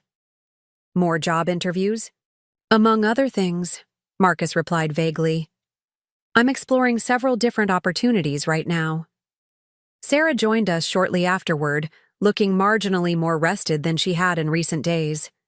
Our conversation the previous evening seemed to have provided some relief from the constant tension of trying to navigate Marcus's moods and demands. "Any interesting plans for today, Mom?" she asked, settling into her chair with coffee. I thought I might do some organizing, I said carefully. Go through old papers and documents. Make sure everything is properly filed and up to date. Marcus's coffee cup paused halfway to his lips, a subtle reaction that confirmed my suspicion about his nighttime activities. Spring cleaning already? It's barely summer. It's never too early to get organized, I replied pleasantly. Besides, I want to make sure all my important documents are easily accessible in case I ever need them quickly. The threat was subtle but clear. If Marcus wanted to play games with my private papers, he should know that I was paying attention to their condition and location. Any future tampering would be detected and documented.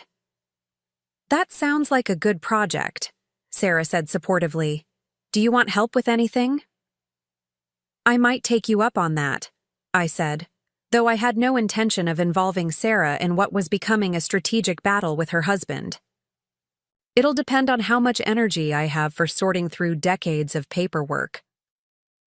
After Marcus and Sarah left for their respective days, I immediately went to my office to assess the damage from the morning's violation. Everything appeared to be back in its proper place, but I knew that appearance was deceiving. Marcus was clearly experienced at conducting searches without leaving obvious traces. I spent an hour going through my files systematically, noting which documents showed signs of recent handling and which folders had been disturbed. The pattern that emerged was both comprehensive and concerning.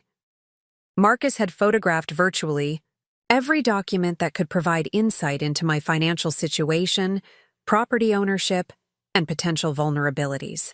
My next step was a phone call to Janet Morrison, an attorney who'd helped me navigate the legal complexities following Harold's death. Janet had been Harold's law school classmate and had remained a trusted friend throughout the years. If anyone could help me understand the legal implications of what I'd discovered, it would be her. Eleanor! Janet's warm voice filled the kitchen when I called her office. How wonderful to hear from you. How are you holding up? I'm well, Janet, thank you, but I'm calling because I need some legal advice about a delicate situation. Janet's tone immediately became more professional. Of course. What's going on? I explained the situation carefully, describing Marcus's criticism of my household management, his suggestions about property rental, the visit from property management representatives, and finally, the morning's discovery of his document, photography activities. Janet listened without interruption, asking occasional clarifying questions, but mostly allowing me to tell the complete story. When I finished, there was a long pause before she responded. Eleanor, what you're describing sounds like someone is conducting research for a potential elder abuse case or property fraud scheme. The pattern of criticism about your household management, combined with systematic documentation of your financial situation, suggests he may be building a case to challenge your capacity to manage your own affairs. The words hit me like a physical blow. Elder abuse, financial fraud. The possibility that Marcus's behavior was part of a calculated effort to steal my home felt like something from a television crime drama, too outrageous to be happening in my own life. But that's ridiculous, I protested. I'm perfectly capable of managing my affairs. I've been doing it successfully for years. Of course you are, Janet said firmly. But elder abuse cases rarely rely on actual incapacity.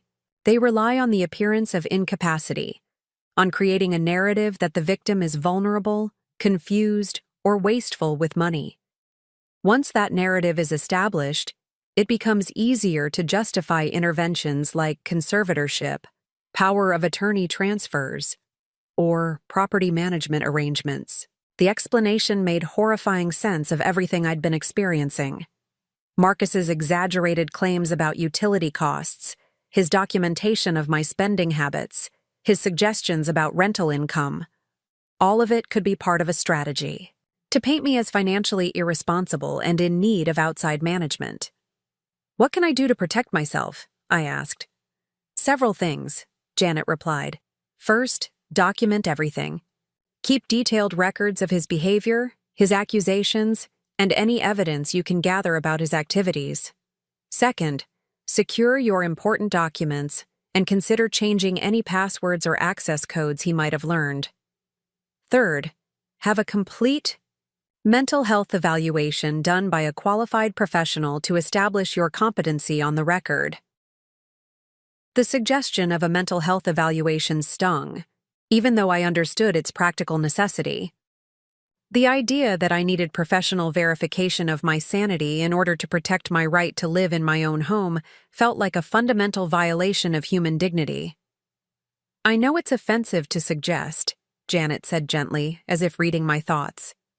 "But in cases like this, having current professional documentation of your mental capacity is one of the strongest defenses against false claims of incompetency." "What about the document photography? Is that illegal?" "It depends on several factors," Janet explained. "If he's living in your home with your permission, he might argue that he had implied consent to access household documents. But if he's using that information to defraud you or build a false case against your competency, then it becomes part of a larger criminal conspiracy."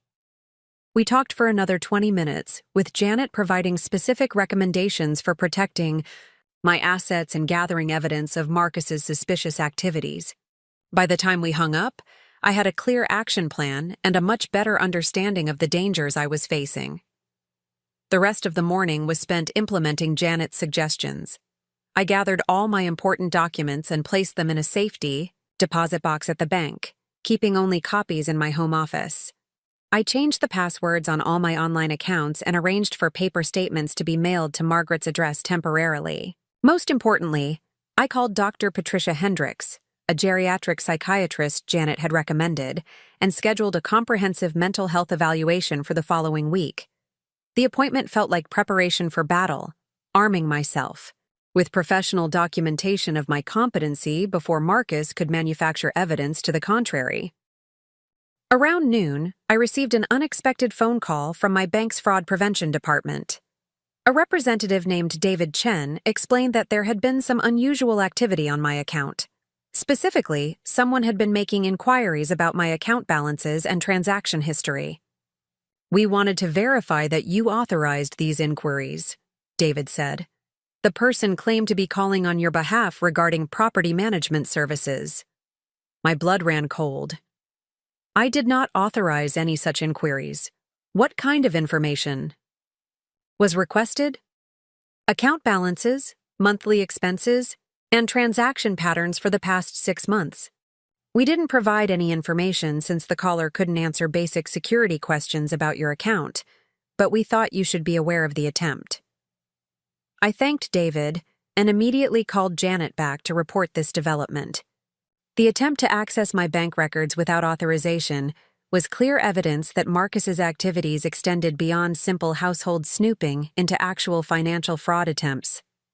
"This changes things significantly," Janet said after I explained the bank's call. "Attempting to access someone's financial information by impersonation is a federal crime. You need to file a police report immediately." The suggestion of involving law enforcement felt both necessary and terrifying. Once I filed a police report, there would be no going back to pretending this was simply a family misunderstanding. It would be a formal accusation of criminal behavior against my daughter's husband, living under my own roof. But the alternative, allowing Marcus to continue his apparent fraud scheme unchallenged, felt even more dangerous. If he was willing to impersonate me to bank representatives, what other boundaries was he prepared to cross? I spent the afternoon wrestling with the decision while conducting my own investigation into Marcus's background.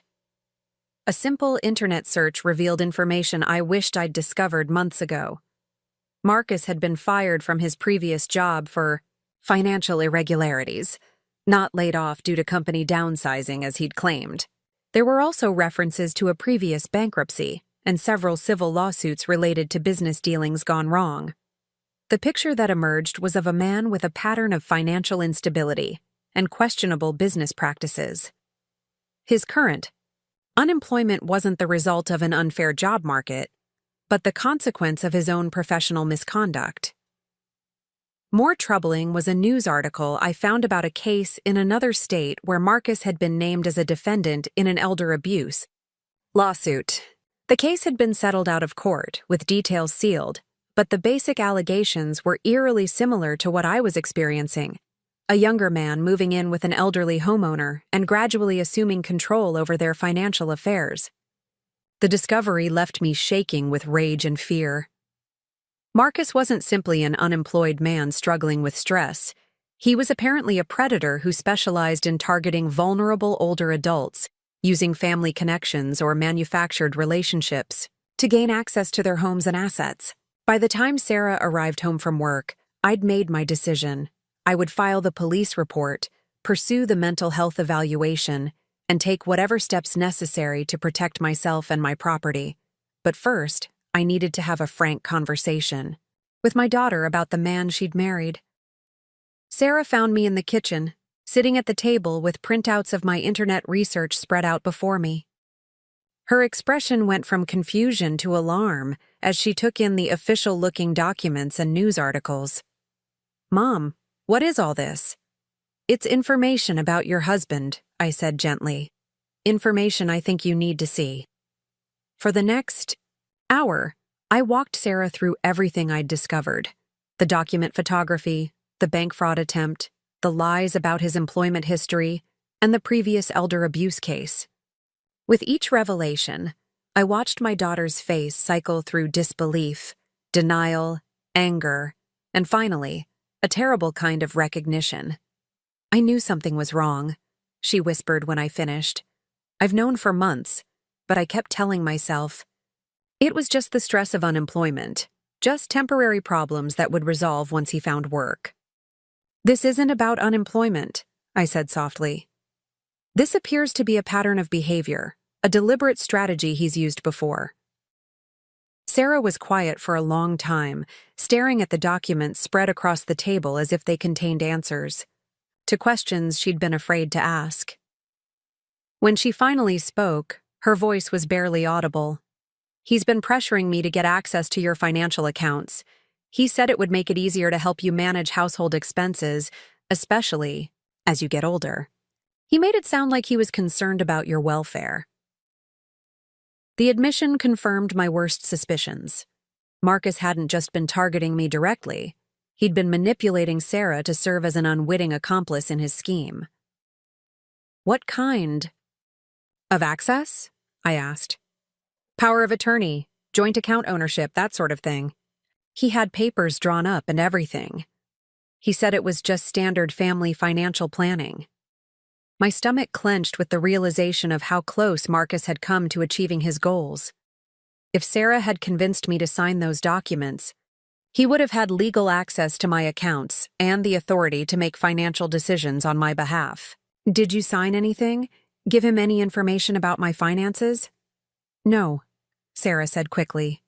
Something about the whole thing felt wrong, even though I couldn't put my finger on why. I kept making excuses to delay it.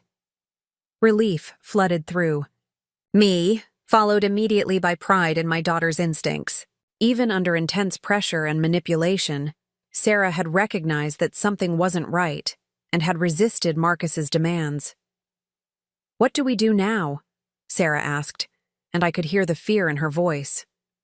"We protect ourselves," I said firmly. "And we make sure he can't hurt anyone else the way he was planning to hurt us."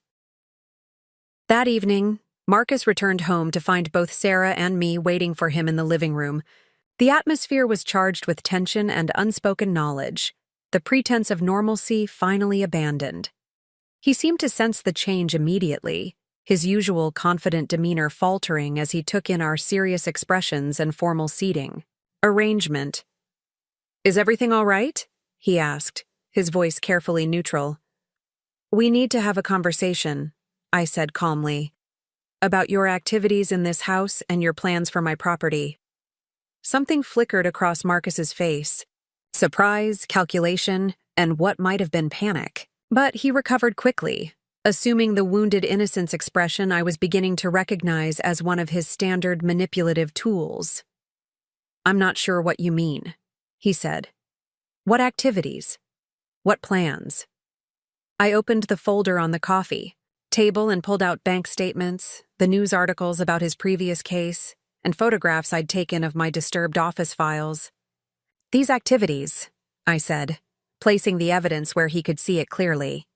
The systematic documentation of my financial information, the unauthorized attempts to access my bank records, the lies about your employment history and background.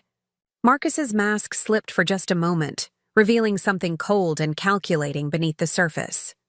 But he regained his composure quickly, shifting into what appeared to be righteous indignation. "I don't know what you think you've discovered," he said, "but you're clearly misunderstanding some innocent coincidences." "Innocent coincidences?" Sarah's voice was sharp with anger I'd rarely heard from her. Like coincidentally having papers drawn up to access my mother's financial accounts? Like coincidentally researching her property value and rental potential? Marcus turned to Sarah with an expression of hurt surprise that would have been convincing if I hadn't already seen the evidence of his deception. "Sarah, honey, you know I've only been trying to help your mother prepare for the future. She's not getting any younger, and it's responsible to have contingency plans in place. Contingency plans that benefit you," I said flatly. "Contingency plans that involve taking control of assets you have no legal right to manage." "That's a serious accusation," Marcus said, his tone shifting toward threat. "You should be very careful about making claims you can't substantiate." The implied warning hung in the air between us, but I felt no fear. Instead, I felt the calm clarity that comes from finally understanding the true nature of a threat and preparing to meet it head-on. "I have substantiated them," I said, picking up my phone. "Which is why I'll be filing a police report tomorrow, warning about the attempted bank fraud and the unauthorized access to my private documents." Marcus's composure cracked completely at the mention of police involvement. "You're making a mistake, Eleanor. You're going to regret this." "The only mistake I made," I replied evenly, "was trusting someone who saw my generosity as weakness and my home as a target." I stood up, signaling that the conversation was over. "You have until tomorrow evening to remove yourself and your belongings from my house. After that, you'll be trespassing." Marcus looked between Sarah and me, perhaps hoping to find some crack in our united front. But Sarah rose to stand beside me, her decision clearly made. "I'll help you pack," she told him, her voice steady despite the pain I could see in her eyes. As Marcus stormed out of the room, presumably to begin making phone calls to whatever associates had been helping him plan his scheme, I felt a profound sense of liberation. The battle wasn't over yet, but the enemy was finally identified and the battle lines clearly drawn. Tomorrow would bring new challenges as I followed through on my threat to involve law enforcement. But tonight, for the first time in months, I would sleep peacefully in my own home, knowing that I had reclaimed control of my sanctuary and protected both myself and my daughter from a predator who had counted on our love and trust to enable his crimes. The war for my home was far from over, but the first major victory was mine. Morning arrived with the crisp clarity of a fresh beginning. I woke naturally, without the anxiety that had plagued my sleep for months, and for the first time in ages, my house felt truly peaceful. The oppressive atmosphere of constant judgment and manipulation had lifted like fog burning off in sunlight. Marcus had spent the night making frantic phone calls and packing his belongings with the desperate efficiency of someone whose carefully laid plans had crumbled overnight. I'd heard him moving around until nearly 3 a.m, his footsteps, heavy with frustration and defeat. When I came downstairs at my usual time, I found evidence of his hasty departure scattered throughout the house. Forgotten chargers, overlooked papers, the detritus of a predator forced to abandon his hunting ground. Sarah was already in the kitchen, looking exhausted but relieved. She'd stayed up even later than Marcus, helping him pack while simultaneously ensuring he didn't take anything that didn't belong to him. The process had been tense and uncomfortable, but necessary. "How are you feeling this morning?" I asked, settling beside her with my coffee. Like I've been holding my breath for months and can finally exhale, Sarah replied. I keep waiting for the guilt to hit. But mostly I just feel free. I understood exactly what she meant. The guilt would come later, the natural result of caring about someone who had proven unworthy of that care. But for now, the overwhelming emotion was relief at having reclaimed our lives from someone who had been systematically poisoning them. Any regrets about your decision? I asked gently. Sarah considered the question carefully before responding. I regret that I didn't see what was happening sooner. I regret that I let him treat you the way he did for so long. But leaving him? No, that was the first healthy choice I've made in years. At 9 o'clock sharp, I called Detective Maria Rodriguez at the local police department. Janet had recommended her as someone experienced in financial crimes against elderly victims. Detective Rodriguez listened carefully as I explained the situation, asking detailed questions about Marcus's activities and the evidence I'd gathered. Mrs. Hartwell, what you're describing is a textbook case of elder financial abuse, Detective Rodriguez said. The pattern of behavior, the systematic gathering of financial information, the attempt to gain legal access to your accounts, it's all consistent with what we see in these cases. She arranged to come to the house that afternoon to take a formal statement and collect the evidence I'd assembled. She also explained that they would coordinate with federal authorities since Marcus's attempt to impersonate me to bank representatives constituted wire fraud, a federal offense. The rest of the morning passed in a blur of practical activities. I called my bank to alert them about the investigation and ensure additional security measures were in place on my accounts. I contacted my insurance company to report the incident and verify that my homeowner's policy included coverage for identity theft and financial fraud. Most importantly, I called the electric company with a specific question that had been nagging at me since this whole ordeal began. I need to verify the amount of my electric bill from 3 months ago, I told the customer service representative. After a brief hold, she returned with the information. That bill was for 190 wards. 47, Mrs. Hartwell.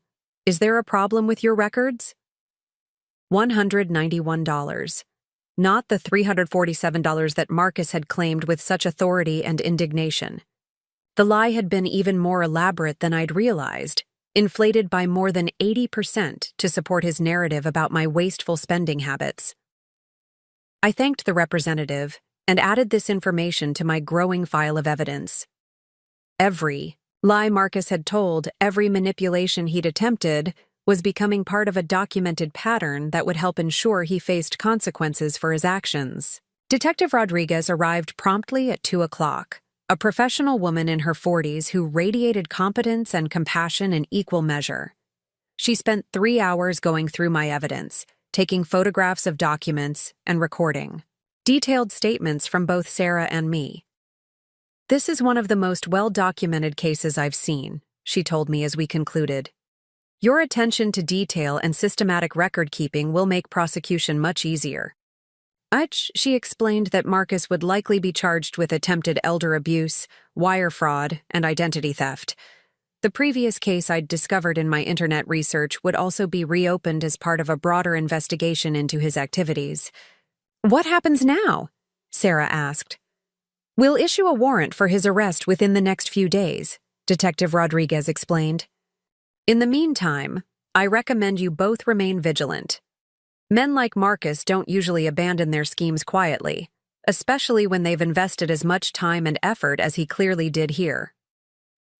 After the detective left, Sarah and I sat in the living room, processing the strange mix of victory and sadness that comes with successfully defending yourself against someone you'd once trusted. The house felt larger somehow, as if Marcus's presence had been compressing the very air within its walls. I need to tell you something, Sarah said suddenly, about the electric bill he complained about. What about it? I saw the real bill that morning, after he made such a scene about it. I knew he was lying about the amount, but I was too much of a coward to call him out on it. The admission hurt, not because Sarah had failed to defend me, but because it revealed how thoroughly Marcus had intimidated her into silence. "Why didn't you say anything?" "Because I was afraid," Sarah said simply. Afraid of his anger, afraid of making things worse, afraid of admitting that I'd married someone capable of lying so easily about something so petty. I reached over and took her hand. Fear makes us all do things we're not proud of. What matters is that you found your courage when it really counted. We spent the evening talking about the future, about Sarah's plans to rebuild her life and my own hopes for reclaiming the peace and joy that had been slowly drained from my daily existence. It felt like planning a new life rather than simply returning to an old one. 3 days later, Detective Rodriguez called with news that Marcus had been arrested at a hotel downtown where he'd been staying since leaving my house. A search of his room had revealed extensive files on several other elderly individuals, suggesting my case was just one of many he'd been developing simultaneously.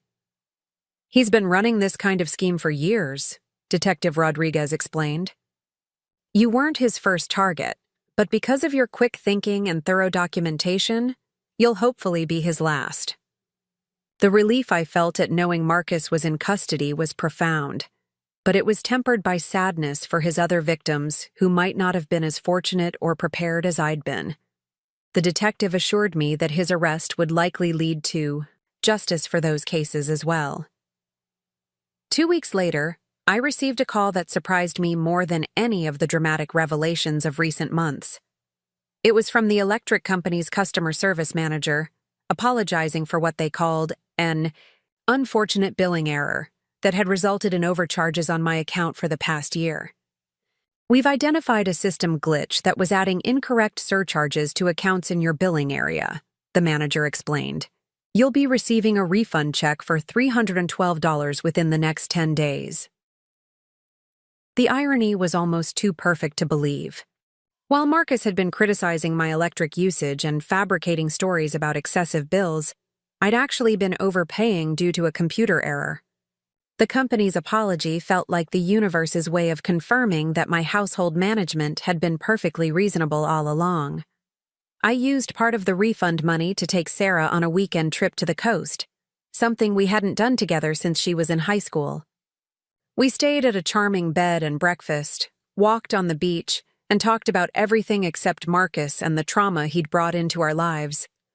On our last evening there, as we watched the sunset paint the ocean in shades of gold and coral, Sarah turned to me with an expression of profound gratitude.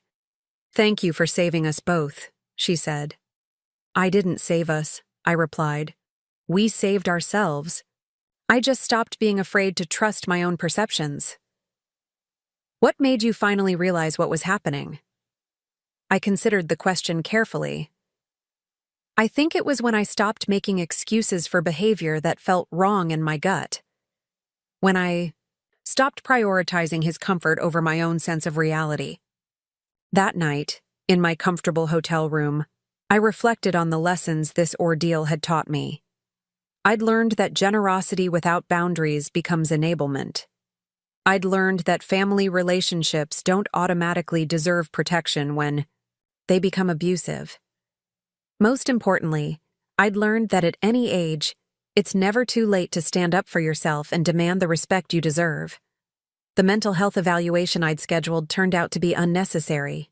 With Marcus's arrest and the evidence of his scheme, there was no question about my competency or my right to manage my own affairs.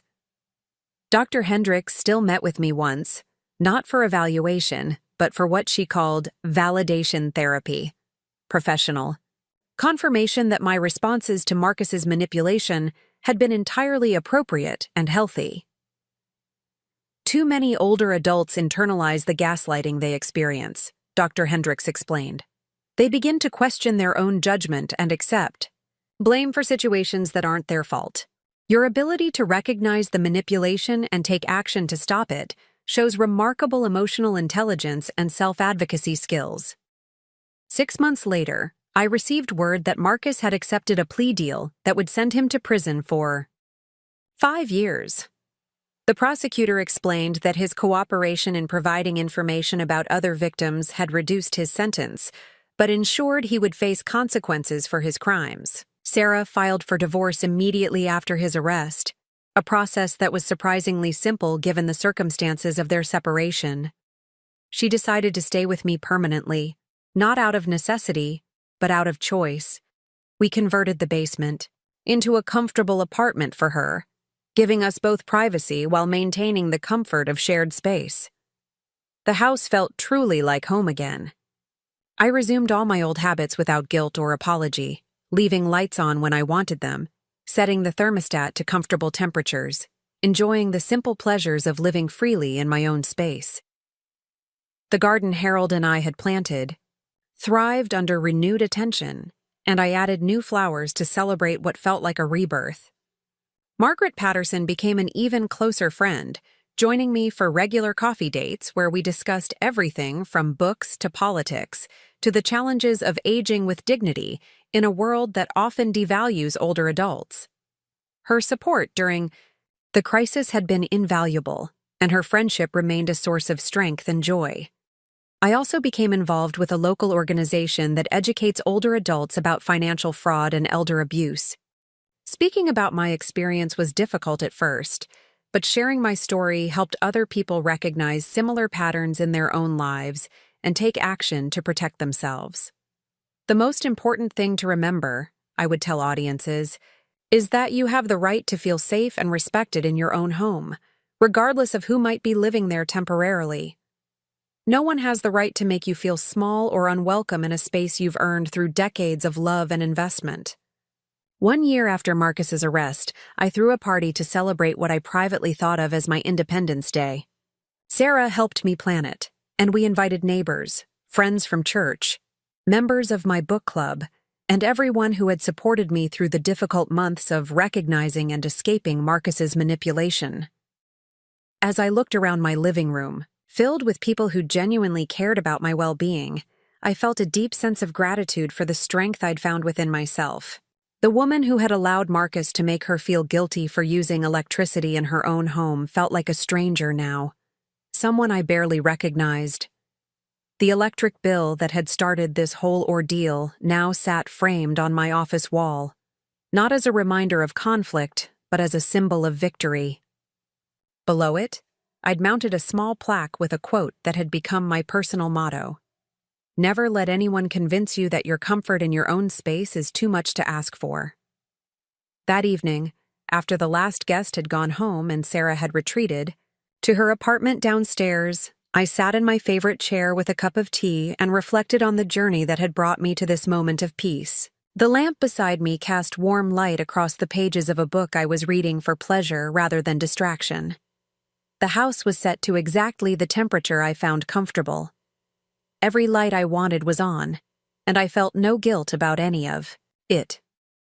At 69 years old, I had learned that sometimes the most important battles we fight are for the right to exist peacefully in our own spaces, to trust our own perceptions, and to refuse to be diminished by people who see our kindness as weakness. I had learned that self-advocacy isn't selfish, it's survival. Most importantly, I had learned that it's never too late to reclaim your power, protect your peace, and remind the world that just because you're older doesn't mean you're vulnerable. Sometimes the most radical act is simply refusing to disappear, refusing to apologize for taking up space in a life you've earned every right to enjoy. The electric bill that had seemed like such a source of shame and conflict had ultimately become the key to my liberation. And as I turned off the lamp that night, when I was ready, because I wanted to, on my own terms, I smiled at the thought that some battles are worth fighting, especially when the prize is your own sense of home. Up next, you've got 2 more standout stories right on your screen. If this one hit the mark, you won't want to pass these up. Just click and check them out.